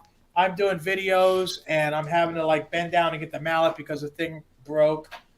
This mallet comes with a piece of like nylon on there, okay? This has like a piece of like nylon string that's knotted inside the handle. It's pretty nice, and I think I'm going to leave it like that. I ordered, this is cord used for orchestras, for xylophones, anything that uses a mallet. This is the cord that they use for orchestra instruments. As you can see, I've got more than a lifetime supply. But this is what I'm going to do. I'm going to use this stuff on here to get this mallet, back where I don't have to worry about that breaking when I'm doing video. And I'm going to leave this on here, for and it looks like it might last a good long time. But at least when I have to replace it, I've got this stuff, to do it. I got that today. So what's the sizes again? R7 and R8? Oh, it's this is a M6. M, okay. Mallet 6, right. This is it. Mallet 7. Now, this is made for 32 to 38-inch gongs. This one's made for 38 to 50-inch gongs. Then the M8 is even bigger. That goes up to 60-inch gongs. When you get into the 80-inch gong, they have a totally different mallet that's even bigger, even heavier, and the handle's about this, comes out to here. You can see it on videos where they're hitting 80 or 90-inch paste gongs. Wow. But that's the mallet news. That's the mallet minute. I love this. All right, I'll show you. I love the square plates too in the back. Oh, the sound plates. Those are rare as hell, man. They are very rare. They are very hard to get. I'm going to hit the gong twice with this mallet so you guys can hear the bassier tone. And I cannot strike it very hard because this is heavy and I don't want to damage the gong.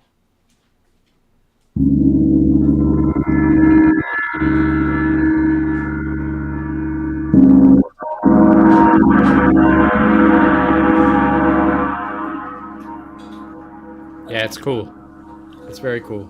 You guys have heard this gong get struck many times with the other mallet, and I'm sure you can tell the bassier tone and the huge overtone that just came off of there, and it's awesome. I can't even imagine what the 38 is going to sound like. But I've cleared the spot in the living room for the stand when I get it on Monday, and I'm making progress on the living room as far as clearing it out so I can move all this stuff out there. That was very good. Paste Gong Mallet News from Robbie Stengel. Back to you, Johnny. Back to you. Thank you. All right, let's see. Share screen. We got another one here. I found some good ones. Kramer Beretta USA 84 white. Oof. I like that. I think there's a problem with this. My main problem is the price. Mm-hmm. That's an awful lot of money. He's claiming 84 too. Let's take a look at y'all. Got another $300 shipping here. Wow, $1,286 price drop. He wanted $7,000 for this thing. He got $1,286 price drop. It's crazy. All right, let's look at these pictures. What a deal. He says it's a flat black Floyd. It's got the witch hat knob. It's got the Schaller, probably the Alnico 2 magnet, I'd imagine. That looks legit. It's no inserts. So that's all looking good so far. But I know there's something wrong with this picture. Okay, here we go. Let's see that headstock. Arr. All right. What do we have here? Okay, that's a sports headstock. Yeah, that's a sports headstock, I believe. See the kind of weird shape on it? That should have a scarf joint. Does that have a round string retainer? Oh, you guys think I'm crazy. And no, it's not a round string retainer. Okay. Got your brown U around it from the Kramer primer. This is a later 84 guitar. This is not first half. This is second half when they went to the tilted. And it should have a scarf joint. Right? Let's just milk it. That's just a photo. Yeah, some photo of him holding the Beretta. I think we that's we don't it. even get we don't get a picture of the back. Look at this. No picture photo of the back. We don't see the scarf joint, and we don't see the route to prove that that's a sports body. When you're asking all this money and you don't include that, sus. That is Look, ridiculous. it says C plate, but we don't even see it. See? It's sus. Sus. But that would be a C, I would guess maybe 6,000, 5,900, past the grail number for sure. No. No. Okay. Any of these words any good, Johnny? I feel robbed. Very rare and in amazing condition after the 1983 Holy Grail. This is the next most collectible Kramer guitar. As you can see, it is a great example in stunning condition. Vintage Beretta Kramers are really sought after and very collectible these days.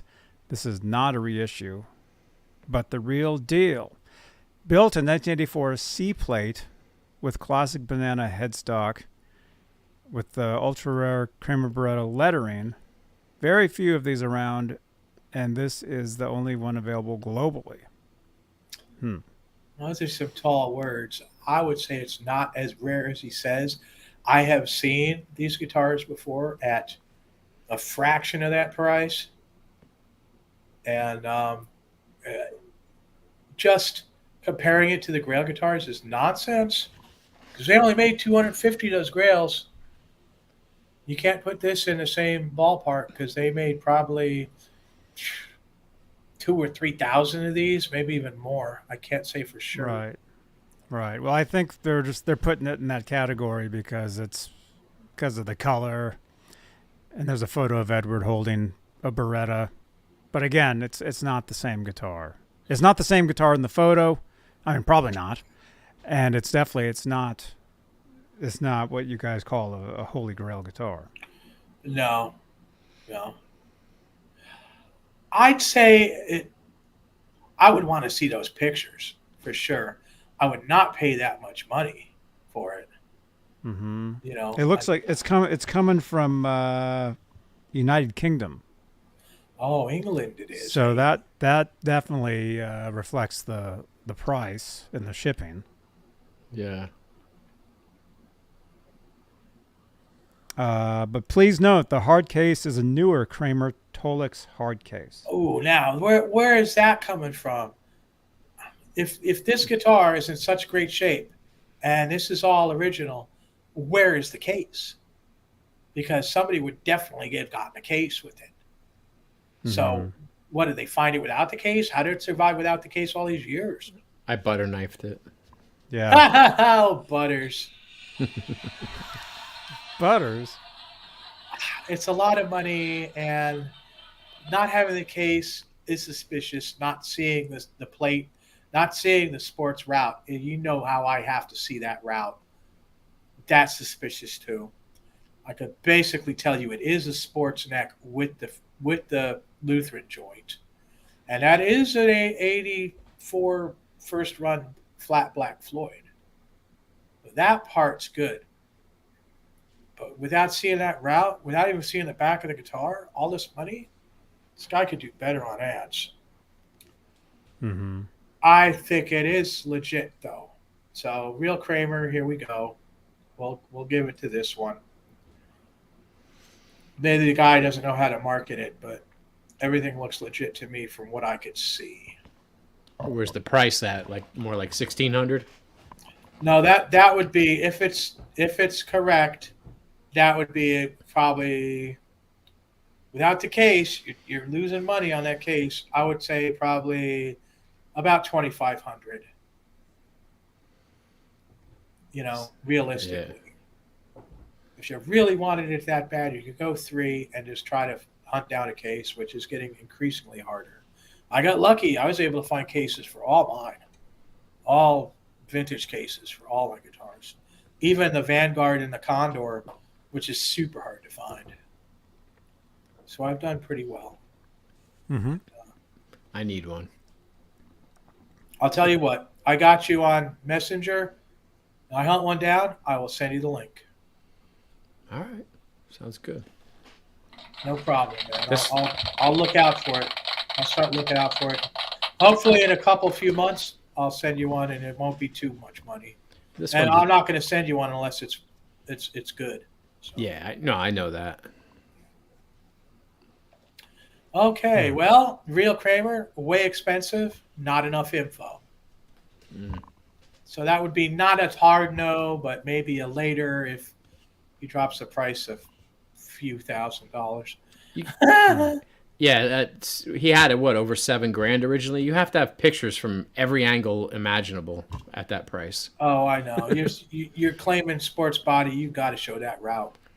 I've seen people, claim sports body and it doesn't have that. And I'm like, well, it's not a sports body. Mm-hmm. That's an ESP body and you're claiming it's sports.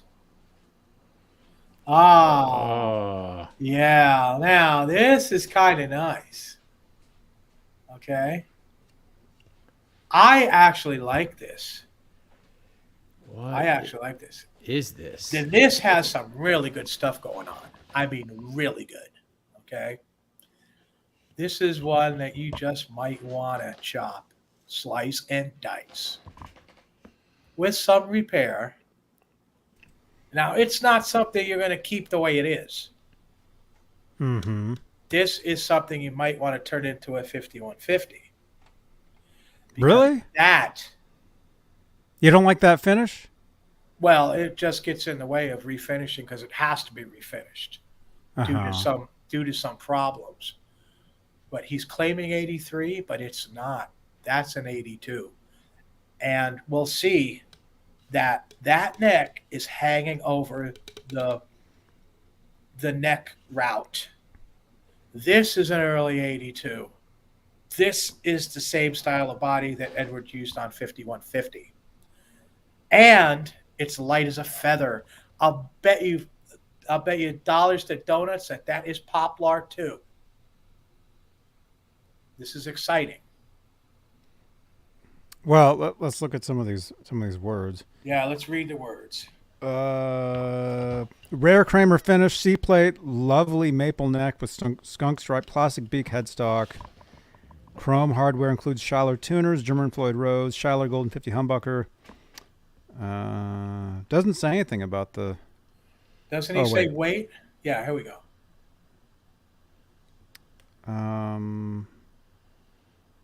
Doesn't say anything about... It says double cutaway. Doesn't say anything about the body. I thought he said it. Oh, yeah, weight. 3.7 kg. Again, this guy's in UK. Oh, this is I think this is the same seller as before. Well, what does 3.7 convert to in pounds? I don't know. Anybody? What do you guys think? And I'll be right back. In the chat, do you guys do math? Can you do 3.7 kilograms is how many pounds? Because that would tell me what the body would. It's 8.15 pounds. Okay, so if it's 8.5 pounds, that is not poplar. That's the alder body, which was made in the first part of 82. Because when he shows the picture of that neck pocket, you're going to see that neck hanging over. Now, there is the nastiest ass crack coming off that running down the pocket, which you would have to repair. But it can be repaired. Okay, it's not in the finish, but you can repair that, and it's worth doing because it is the earlier body, even if it is alder. You could use the 600 volt 022 capacitor, which I would recommend probably the oil filled Mojo tone capacitor to bring your tone warmer.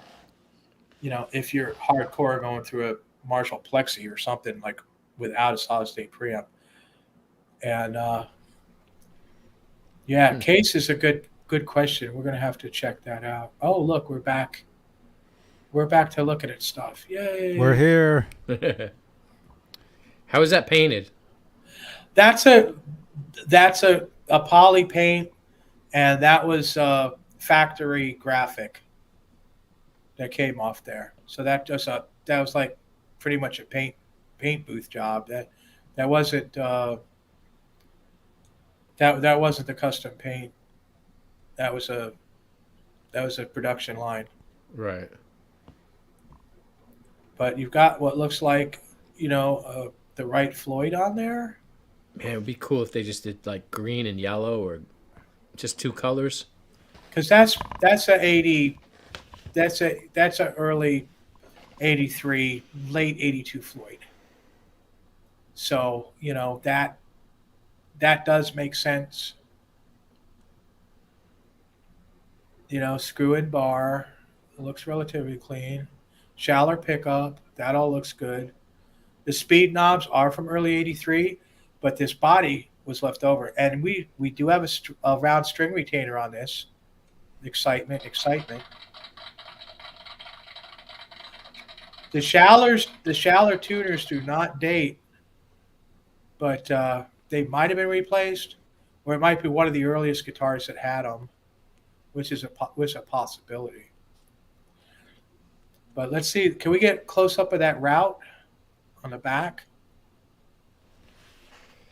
No. What? Stop. Go back to that last one. Wait. You got me. You got to see this one photo. There. One? I think that's the one. Okay. With You the see finish? that crack there? But what's more important, look at how that neck is hanging over the neck pocket. That is a leftover 82 body that they used on this guitar. That's really good. That's really good. And there's a high probability that would be a 2 1/4 inch neck pocket, which is what Edward used. They actually insisted on that, although in Poplar. It's worth fixing that. This is kind of a good one to try to do 5150 if you got the skills. Of course, those shallow tuning keys, I wouldn't be surprised at all if there's holes that you can't see covered up by those 45 for 90 degree holes that would have been that would have been Goda. I think somebody might have upgraded this over the years for that.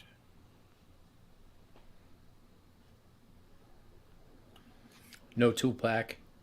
Right, no tool pack. It's a pretty early C plate. Although the screws do look a little wonky, don't they? They're standing proud. They're not flush. That's kind of a red flag.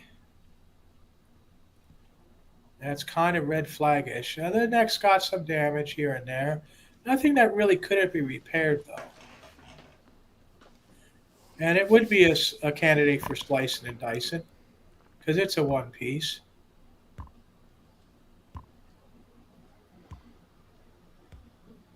I don't think this is a real faked guitar. I think the tuners were changed, but it's a good body. 1800. This ain't a collector. You figure that neck's probably worth $6, even with the damage, and the body's worth probably about I'd say probably about 500, 5,500, even with the damage. So the Floyd's probably worth a couple hundred, maybe 3 with the prices going up.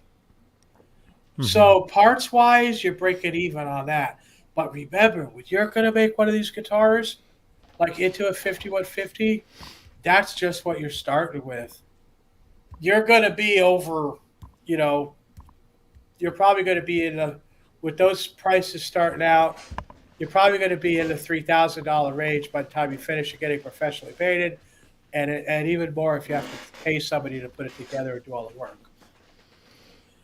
If you can hand sand all that off very carefully and do the woodwork and all that, you could have a pretty legitimate 5150, although it'd be alder, and you could chop that headstock with the alder. With the Unkert job, and that would be a pretty legit.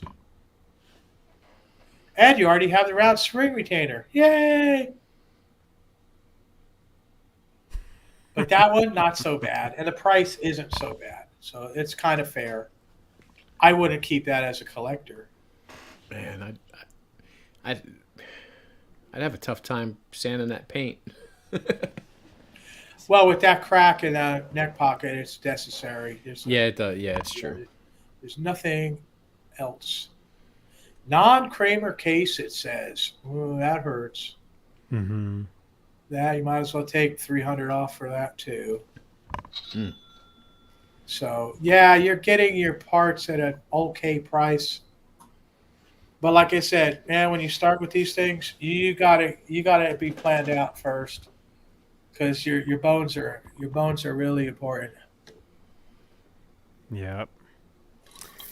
Yeah, not bad. I mean, I would have left. I mean, if I was to get that guitar, I'd leave the original finish on it. Not everything has to be a striped up Van Halen thing, but. Well, that's true. I mean, I could see somebody buying this, a collector, and then restoring parts of it. And if it was green and yellow, it would look. If it was just the green and the yellow and half, it would be super cool.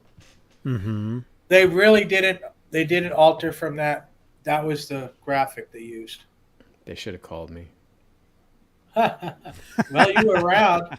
You could have Kool-Aid it into the factory, and they could have had you arrested. Jeez. Have we ever do any Gorky Parks on? Well, unfortunately, we have. And I'll tell you, I will never put one of those up.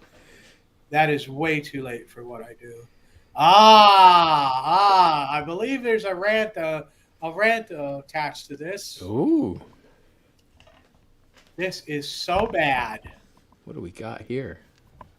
Oh my gosh. Claiming 87, probably not. I would say later than that, because we will see what's on this poor guitar. This poor guitar. Am I the only one that doesn't like the body shapes of these? I don't know. I've heard that before. I don't really mind it from what I do, but they look so uneven to me.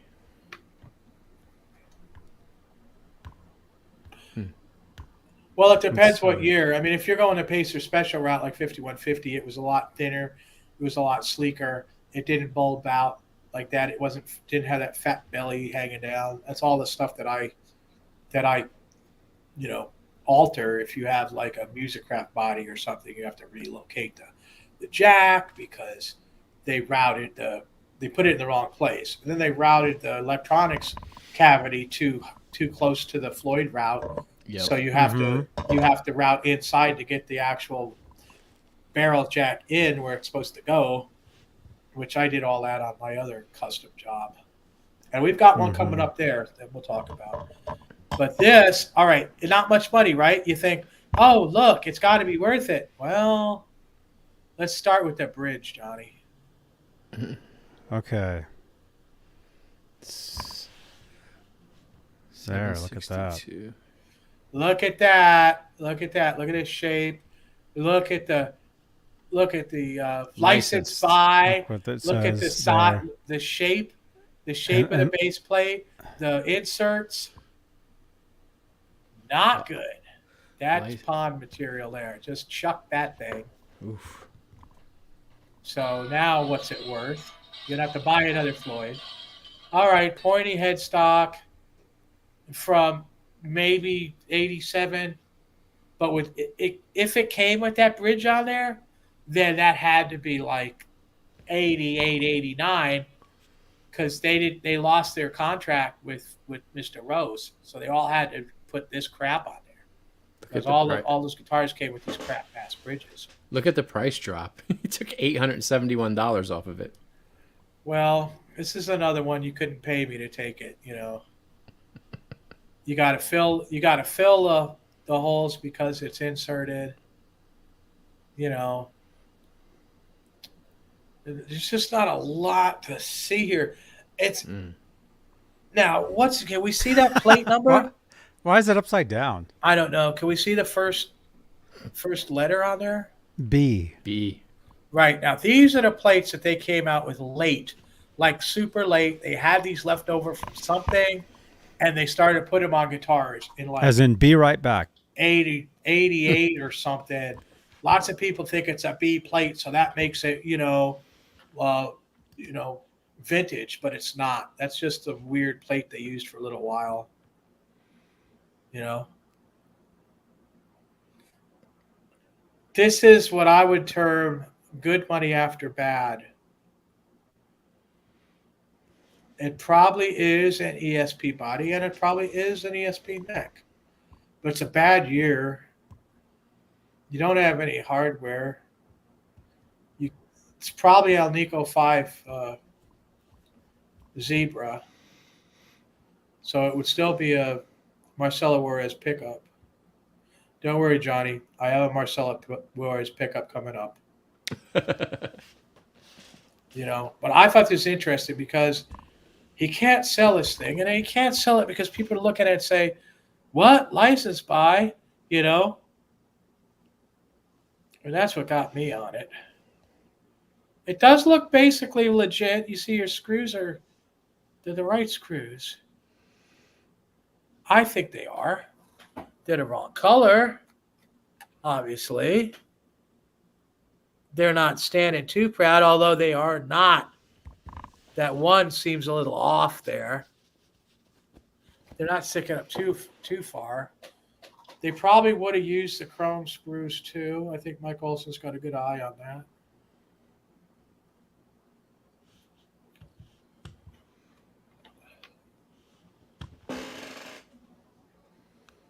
Yeah, I think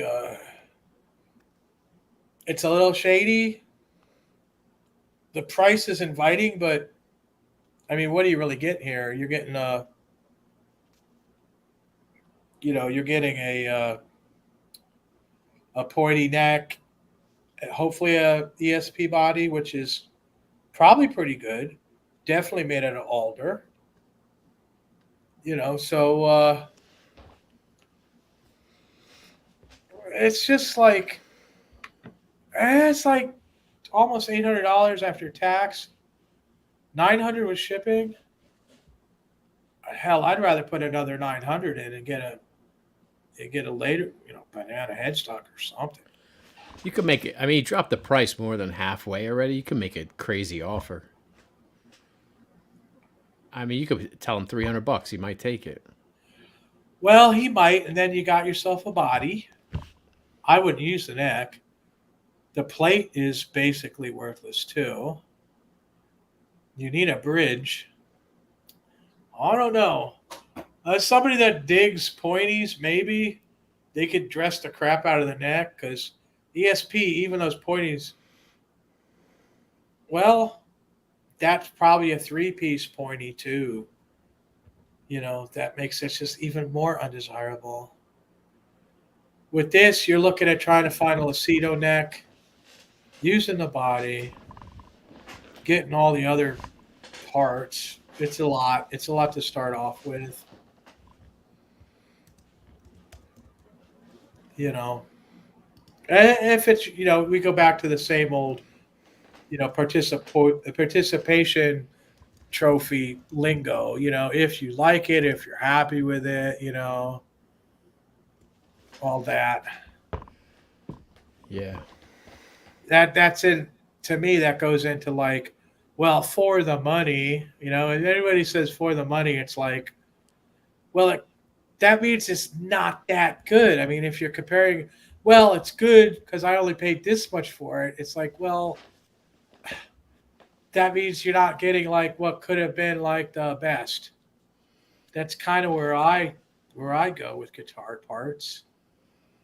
I want like the best ones they ever did. Then I could get them playing really low action and everything, which I need for my RA. And I'm happy I was able to learn stuff at the factory, and I was happy that I worked with Edward so I could learn how to build these guitars that I could still play with RA. I mean, that's so important, you know? That's like so important to me to be able to do that. Yeah, that's such a cool experience that you had there. You know, and at the time, it was just me going through jobs, you know? Yeah. And I treated Edward just like everybody else. And that's what he liked. And he trusted me because I would do stuff that the factory would like not want to do. And there was a lot the factory did not want to do. You know? Well, did anyone else come around? Like, they were making stuff for Richie Sambora, right? And were you there? That was later. I didn't see Richie Sambora. I was out by then. But yeah, you know, I don't want to like get into a big name dropping thing, but I seen a lot of people. Oh, come on. Name Johnny drop. wants to. You sure, Johnny? Oh no! Oh, he's got a Who video. did you see? George. Well, I remember George Lynch before anybody knew him. He was like flipping burgers, hanging around the factory, and going running errands and picking up necks at 48th Street in New York and bringing it back and claiming he made them. And he did that almost every day, especially during the Grails, when the Grails were being made. Yeah. And that's how he got strong. You know, I saw all like Roth and Alex and Mike at the factory. And I mean, Edward even brought him over and pointed me out to him. You know, I saw a lot of people I didn't really want to see. You name the hair band that walked through there, and I was just like, you know, why are they wearing like high heels and makeup and mascara? You know, we're like, why? You know, it was like, you know, Dave was a little wild, but he wasn't anywhere near some of these hair bands the way they were dressing. Mm-hmm. Yeah, and of course the people that worked there, you know, you had Seymour Duncan, you had Marcelo Juarez. Wait. Oh, it's too fast for Johnny. George Felice. You know, I never talked to him. That side of the factory I didn't have a lot to do with. The painting, the woodworking. Uh-huh. You know? George said he would come on this show at some point. I mean, we've talked about it for years. He seems like a character.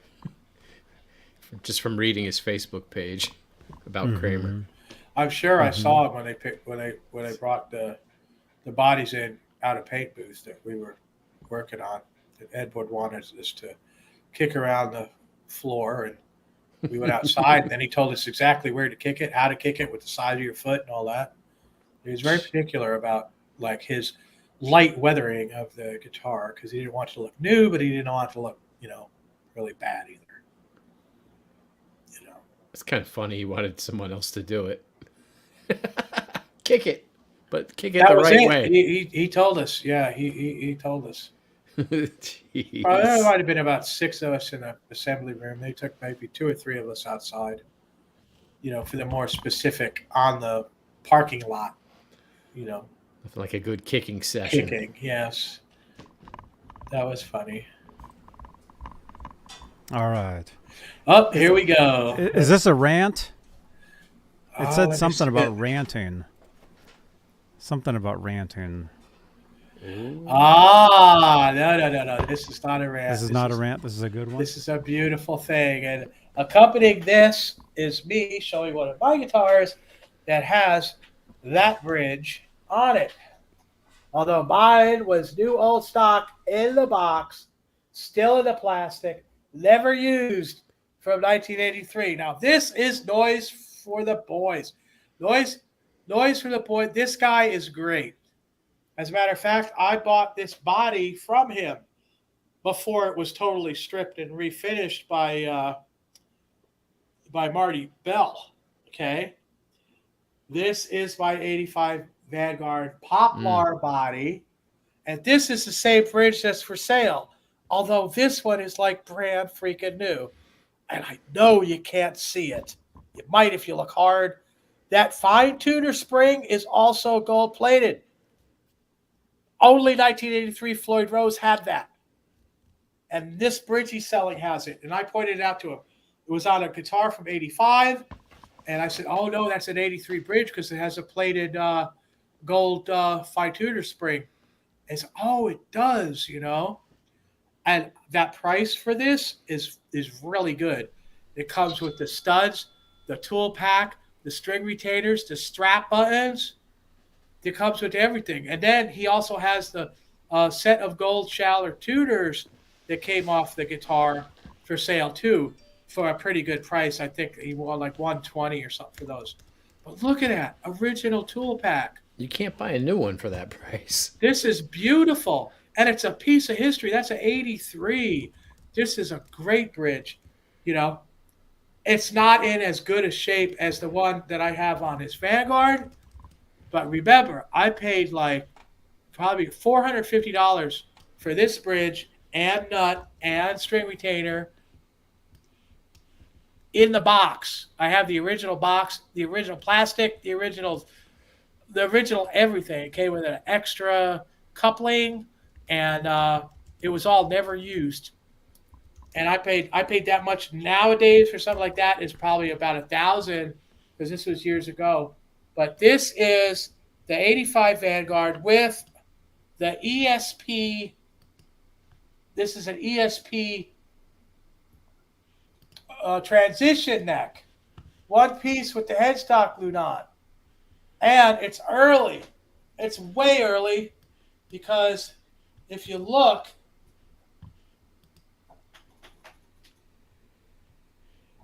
look at that shelf. Look at that hangover, baby. This is before they were making full-size shelves. Nice. It's got the hangover, one of the rare ESP transition tilted bananas with the truss rod adjustment on the headstock also. This was a beautiful neck I got. I named this guitar Elvira because of the decal I put on there. There, you can barely see her. There she is. That's a beaut. Elvira sticker on there. Yeah, it's absolutely Very wonderful. Nice. Elvira just had a birthday last week. She's 72 years old. Her name is Cassandra Peterson, and she still looks great at 72. It's totally awesome. Do you? Let's drink to that. That was me. Sorry. It's absolutely beautiful. This has the neck plate that came out of that custom room. No serial number. And the strap button is in the right place. It's got a Schaller pickup in the bridge, which I love the blending of the old Schaller in the bridge. And this neck, in the neck pickup is the old Schaller that originally would come on this guitar. And this bridge pickup is the 78 custom shop staggered winding Alico 2 custom shop wound by Marcela Juarez. Hi, this is MJ from the Seymour Duncan NAMM 2023 in Anaheim, California. You're watching Johnny Beane. Johnny Beane. Johnny Beane, okay? Thank you. Thanks for all your support. Love Marcella. Poplar, it sounds fantastic. It's got all these great parts. You know, I got this and I wasn't going to keep that bridge in the box. I have to play whatever I do. You know, and this is beautiful. All the parts. I had this neck years before I was able to find this body. It took me 6 years to find a Poplar Vanguard, and I got it from Noise from the Boys. This guy that has this bridge, and he is super. Yeah, but look at the shipping cost. I can't even see it. $123 shipping Well, What? Exactly. How is Well, that that's- $123 shipping? Isn't it like $10, $12? Well, where's he at? No, He's no, in it would be more California than that. too. It would be more than $10 or $12, I'm sure. Maybe he's got that 18. shipping left over. He's got that. He might have that shipping left over if he includes the tuners too. I don't know. 123 shipping. I don't know about that, but He's USA. I mean, it can't be that much money. This is a great bridge. I'm sure if you contact him, he would work with you on that. You know, I'm absolutely sure that there must be some sort of mistake with this, but yeah, that's an 83. Those gold Floyd Roses are hard to come by, and this one's an 83, and it's got a little wear on it, but like the one I have gold hardware on my Condor, which is also Poplar, which also took me years to find, and I mean they're fantastic. It's a fantastic bridge. I was excited about this. I'm so excited I actually brought the Elvira guitar out to show it off. No serial number on that block. That's a nice one. Do you ever sign any? Did you ever initial any guitars, Robbie? Yes. I would have to initial the necks that I dressed. Do you ever find them out in the wild now? Yes, 40 Grit has one that I dressed. That's awesome. And then another guy that I found a guitar for was one of the first ones I nutted and milled. And that has my signature on it too. Wow. Although I am not friends with that guy anymore. That's pretty cool. Yeah, so there's two that I found that I actually worked on. And 40 Grit has one. That's wild. And 40 Grit has one of them. Yeah, he took it apart and looked at the signature, and there was my initials. That was fantastic. That's wild. Yeah, Mr. Grit is decent. He's good people. He's got some cool stuff.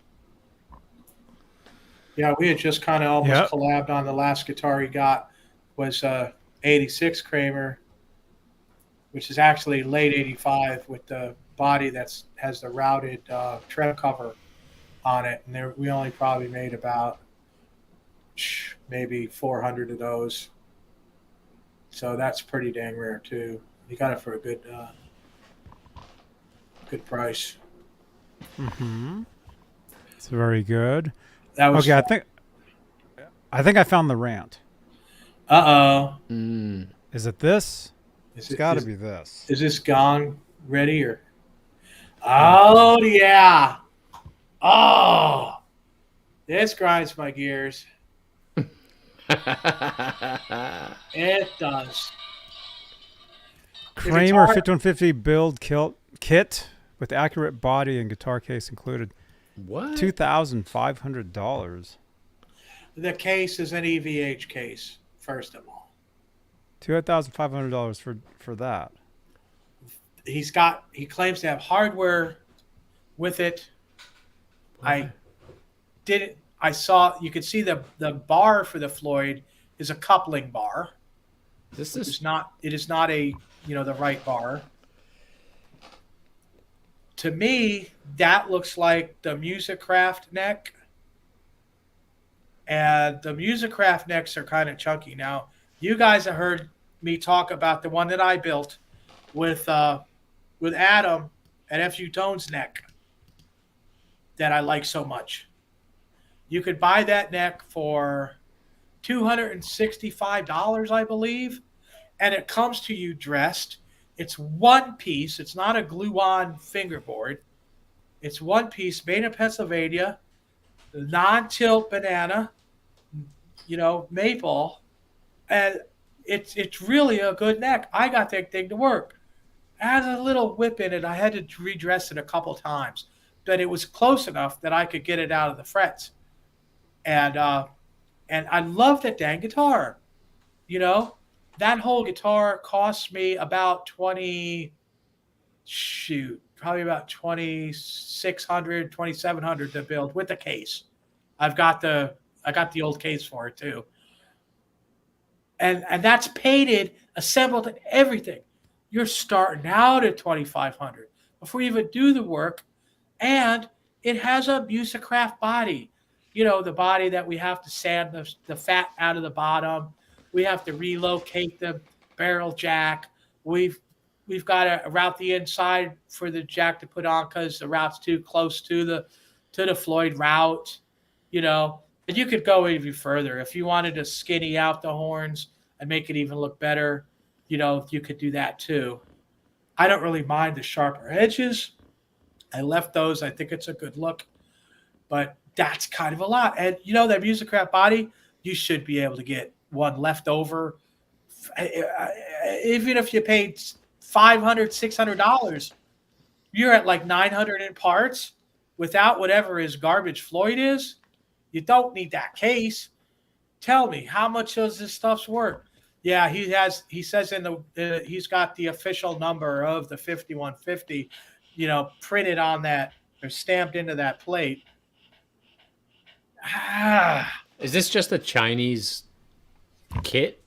No, I think it's Musicraft. I think it is. I think the parts are Musicraft. Is the body got a finish on it, or is it just No, wood? everything's unfinished. Yeah, everything's unfinished. There's a shot of the body where I could prove. There's shots of the body where I could prove it's Musicraft too. Got you. No, the skunk stripe is not deep enough, which is another Musicraft thing. Yeah, it doesn't go far enough. Now here we see how close that electronics route is to the Floyd route, and that's why it's a quarter inch too close, and that messes you up for the barrel jack. Unless you use it where they put it, which is in the wrong spot. And if you're fine with having it in the wrong spot, fine. If you're going to stripe it 5150 and you're going to put the extra black mark, you know, I painted it in, or I had it painted in, where Edward used the tape to mark where the input jack goes. That's at an angle. Your stripe there would have to be straight because their input jack route is straight. Okay, here we go. See the glue lines on that? See how it's 3 pieces glued together? That's definitely Musicraft. They're the ones that do it like that. That's definitely a Musicraft body. It's got the little square edges on it. Yeah. The parts are good, but it's overpriced. I don't like the case. That's a EVH whatever Fender case. So who's panting? Somebody's excited about it. That's my dog. Aw. What's your dog's name? Noah. Hey Noah. No way. Noah, what do you think of that guitar?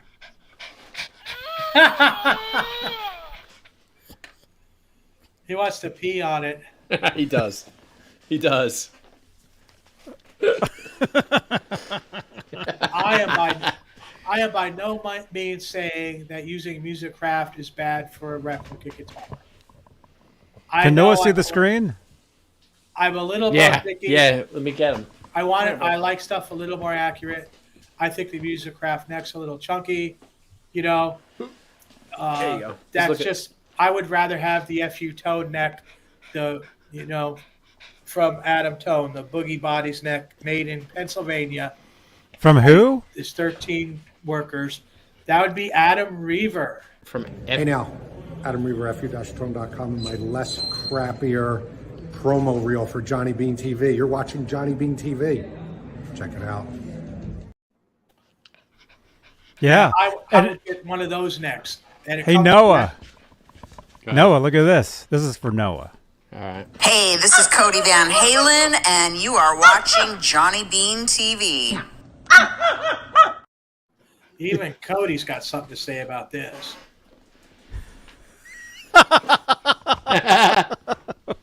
Now, I know Musicraft ain't making these bodies anymore, right? And you probably pay a heck of a lot less to get one from Locke. And Locke doesn't have it exactly right either, because, if you really want it to be what was used at Edward for the factory, there's a lot of things that people just never even saw.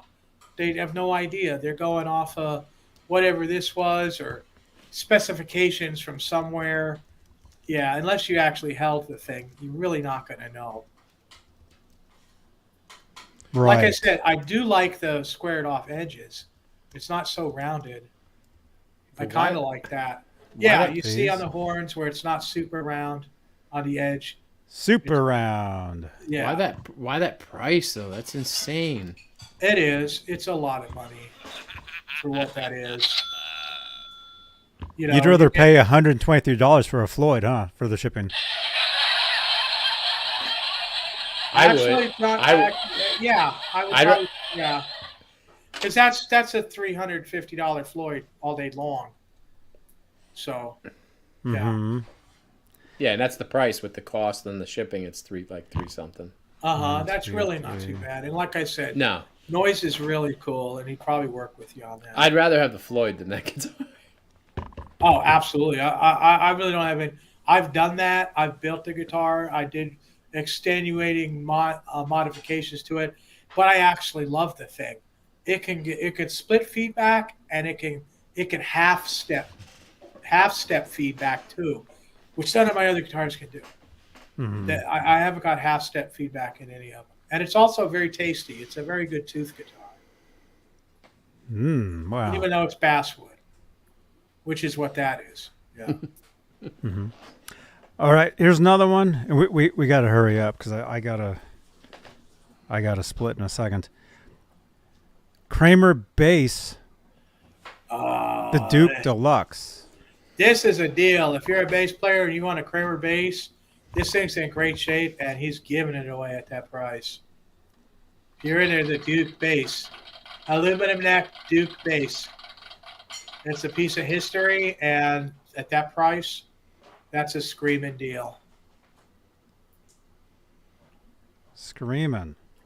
It's definitely a screaming deal. Look at that.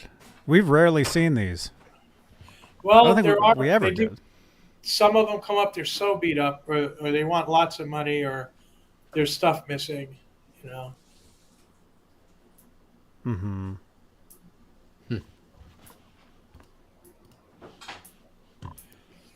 I know we get some bass players in here. I don't know if they're Kramer fans, but you know, that's vintage wood there. That's a collector's. Mm-hmm. And at that price, you could play it. There's no losing here. I don't know why it's so low, but you know, if you dig it, that's a good guitar. Grab it. Yeah, and I mean it has the original case, which totally adds to it. Right, because you'd never get a case for it, or you'd have to use like a case for a flute or something, or a clarinet. I'm not really that knowledgeable about these basses, but my guess would be that's got to be at least worth $1,200 to $1,500. I mean, it looks great, comes with a case, it's all there. Mm-hmm. Yeah, I'd say that's almost a half price there. So that's not bad. No, that's a good one. Not bad. I would suggest that, yes. If you play bass, that would be good. Wow, look at we just whipping through these listings here. Yeah. Woohoo! Yay! What's this? Is this eBay? Okay. Could be. When we switch in between eBay and Reverb, I have to present the windows differently because they're totally different websites. Okay. 1989 Kramer Guitar Neck Strat Head Rare, made by ESP Japan. Free shipping. Oh, my goodness. Oh, this is so bad. You guys aren't believing it. Oh, no. But it's only $4.95. I wouldn't even play that. Now, he's calling it 89 because it's a fire sale neck, as far as I could tell. Because Kramer didn't have lawsuit necks with that logo on them. That's just something that didn't happen. But there's more. There's more that's suspect. That all looks decent. The Floyd holes look good. You know, it comes with a neck plate. If I guessed on that neck plate that came with that neck, that's probably one of those B things. You know, that's probably the neck plate probably ain't worth crap. But let's get down to the heel. And let's look at this fretboard. Flip her over. You mean this? Yeah, that is a better picture of it that we can really see what's going on. We can really get down to the nitty gritty here. Yeah, you might have to zoom that one. Look. Square. Fretboard is square. Coming off of there. Lawsuit necks were not square at the end. They did not have that. This could have been a leftover from late 83, early 84, in which case Kramer used that on the JK1000. The JK1000 that I shipped down to Texas had square on the maple, and I had to, of course, that was one piece, but I had to round it with a file. So no doubt, it must have been highly rejected if they didn't even beak it. So I'm not so sure about this ever even being in the factory. This could have been something that came out of Japan that they didn't use on JK, but got sent to the factory later for the fire sale. Maybe. Big question mark on this. You know, I said it before, good money after bad. I believe it is ESP. He shows you the side dots, I think. At least I thought so. Yes. Yeah, there's side Yeah, dots. there you go. You see, it's got the nice aluminum side dots in the fretboard. I know it's a lousy photo, but it's not a bad neck. Maybe if you if you modified it, it's kind of, I don't think it's really worth the money. I'd rather put that into like another 400 and get something really good, you know. Mm-hmm. Or shipping for a Floyd Rose. Oh, poor Noise. Poor Noise is going to hear it from that one. But I thought it's interesting. He's got some words, doesn't he? Yeah, there's some words here. This neck is from the ending days for Kramer. Japan was still putting out guitars after Kramer shut down, but only limited numbers. This is an ESP made for Kramer original Strat head neck. Kramer AV-1 models can only be seen in original Kramer Japan catalogs. Standard Kramer heel R2 nut. Frets have plenty of life. Neck is straight. Truss rod is functional. No cracks or repairs. But free shipping for the U.S. The thing Unlock is, that Floyd Rose.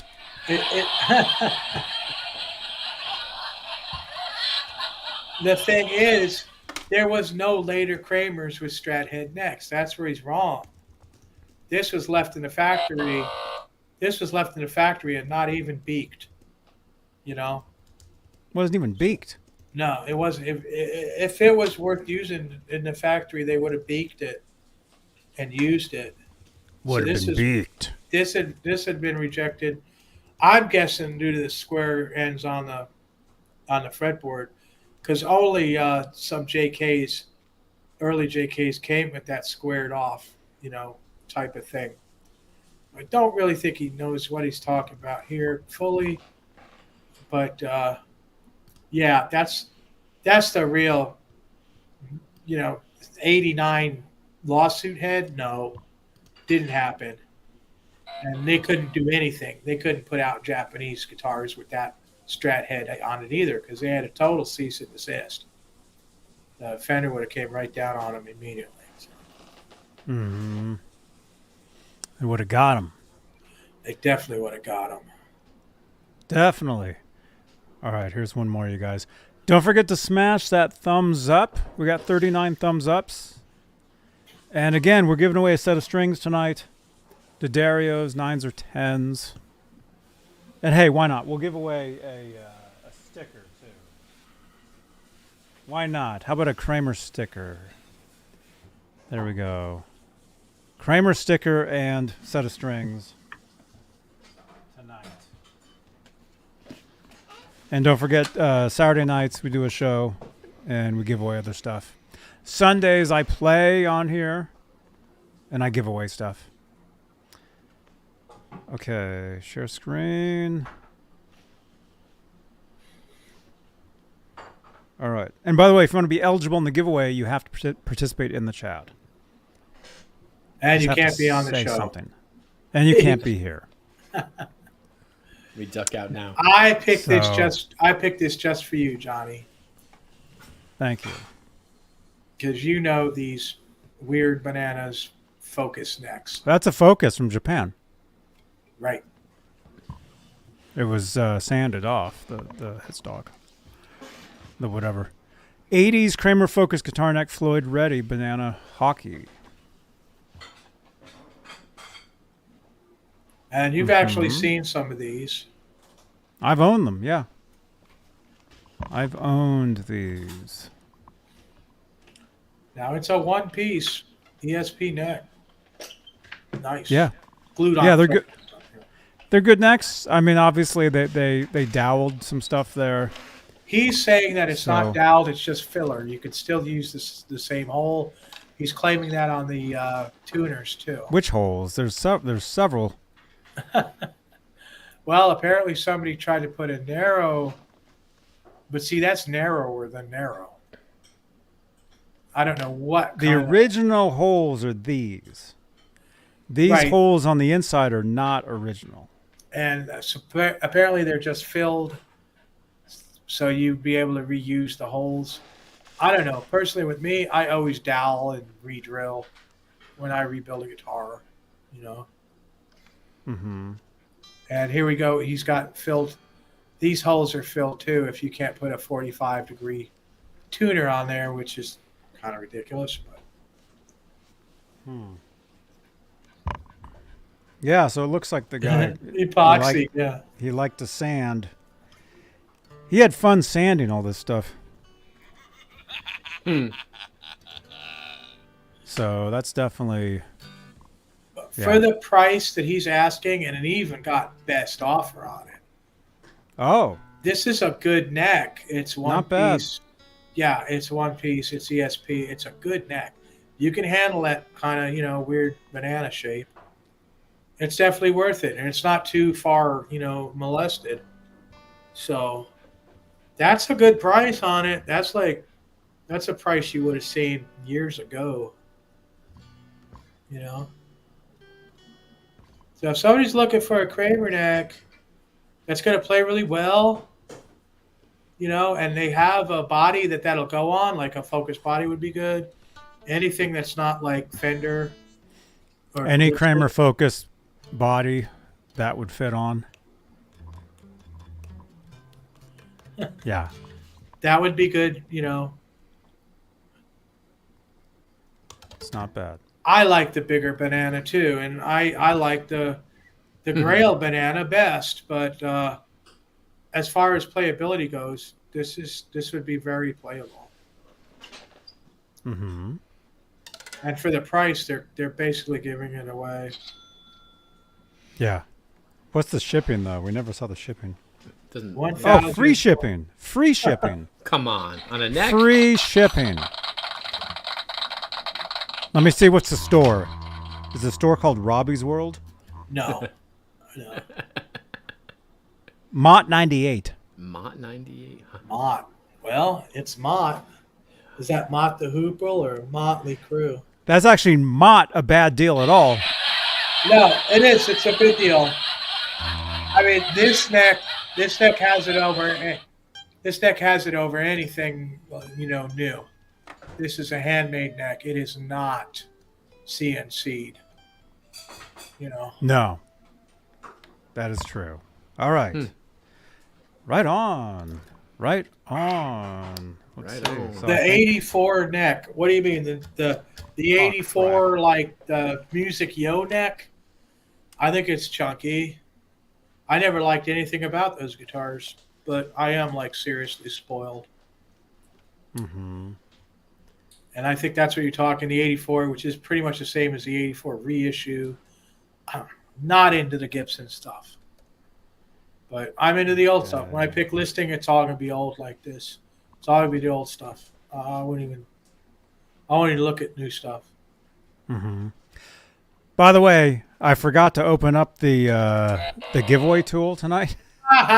So none of you guys are entered for the giveaway. So now is your chance to enter, but you must say we'll put a keyword in there tonight. Okay, we got 67 watching currently. Let's actually see how many of the 67 of you are actually paying attention right now. 66. Somebody just left. All right, so you must put the word win in the chat. You must type the word win in the chat tonight. So we got 66 watching on YouTube alone. So I want to see 66 wins in here. MPN. All right. You must type win in the chat. So far, 8 of you are here. In the actual year 1984, Kramer was using either sports necks or they had Lucido necks with scarf joints too. Mm-hmm. So really 85 was a better year for necks because they didn't scarf joint them. Mm-hmm. And, before that, when they were using the ESP necks for the Grails, the ESP Grails out of the custom shop, 48th Street, I think is the best neck basically ever made. Mm-hmm. 1, 2, 3, 4, 5, 6, 7, 8, 9, 10, 11, 12, 13, 14, 15, 16, 17, 18, 19. Okay, so we got at least 25 of you that are actually participating in the chat currently. So, but we got 66 watching. But you must type the word win in the chat to participate.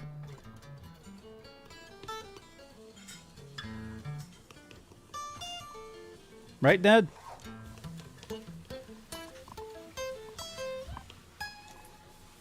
Okay, we got 20 entries.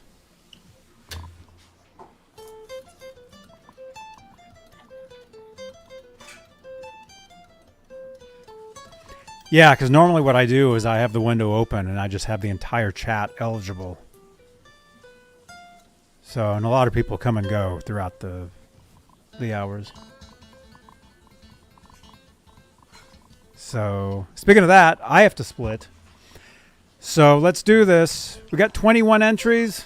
We got 70 watch and only 21 entries. Okay, that's fine. All right, we're giving away a set of strings. That means whoever wins tonight is actually going to be here. So they will get a set of strings and a Kramer decal. 23 entries. You guys ready? You guys are ready? All right. 23 entries. Set of strings. Here we go.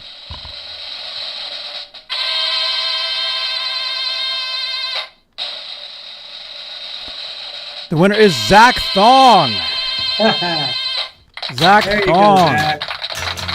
Zach Thong, you win. All right. Zach Thong, Kramer decal, set of strings. Congrats. Zach, Well, hey. send me a message. Todd, a lot of people like those 84 guitars or the 84 reissues. You might like it a lot. It's just not my thing. Mm-hmm. Yeah. Winner, winner. Winner, winner. Zach, you're the winner. Okay, let's do this. There we go. Okay, so Zach, send me a message. You can send it to Discord if you want. That's fine. Because I know I have you on Discord, and we talk all the time through there. So send me a message through Discord. I'll get you a set of strings and the Kramer decal. All right. You guys, Larry, thank you so much Thank you. It was great. for hanging out. It was very cool. Thank you. Robbie the Animal. Robbie. Thank you, man. And don't forget, you guys, NAMM show in January. So you want exclusive NAMM coverage here on YouTube. And don't forget, in about a little less than a month, I'll be live from Las Vegas. I'll be live from TwitchCon on my Twitch channel. So you must follow me on Twitch for those streams. Although I will be doing other streaming here on YouTube from Vegas as well. But if you want the TwitchCon footage, it's going to be awesome. Follow me on Twitch. And there's the link in the chat. Right there. There we go. Easy and fun. And we have a great time on Twitch. Every night we're over there. So thank you to our channel members. Thank you for your continued support for this channel and these shows. And speaking of Twitch, I'll be over there in a little bit. So if you want to hang out with me on Twitch, I'll be there tonight. So, all right. And don't forget, Saturdays, tomorrow night, Saturday night. 11 p.m. Eastern, 8 Pacific. And what was it? You, Larry and Joe Wentz, you guys do a show Saturday nights. You said is 9 p.m. Eastern. Eastern. Joe Wentz Project TV on his channel. 9 Eastern, 6 Pacific. Yeah. Okay. And if I'm here, if you guys want, I'll jump in with you, maybe. All right. I'll send you a message. Yeah, send Joe over. It's his channel. Okay. We do it on his. All right. Right on. Dudes, cool. Thanks for watching. Thank you, everybody. Rock on. See you guys tomorrow. All right. Johnny Beane TV. Bye-bye. Hey, this is Ricky Rocket, and you're watching my buddy Johnny Beane right here on his channel. Hi, this is Alex Skolnick, and you're watching Johnny Beane TV.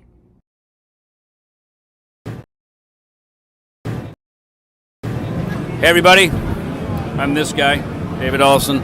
We are at Summer NAMM in Anaheim, and we are watching Johnny Beane TV.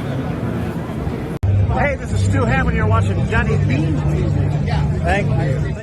Hey, this is Tony Franklin, and you're watching Johnny Beane TV.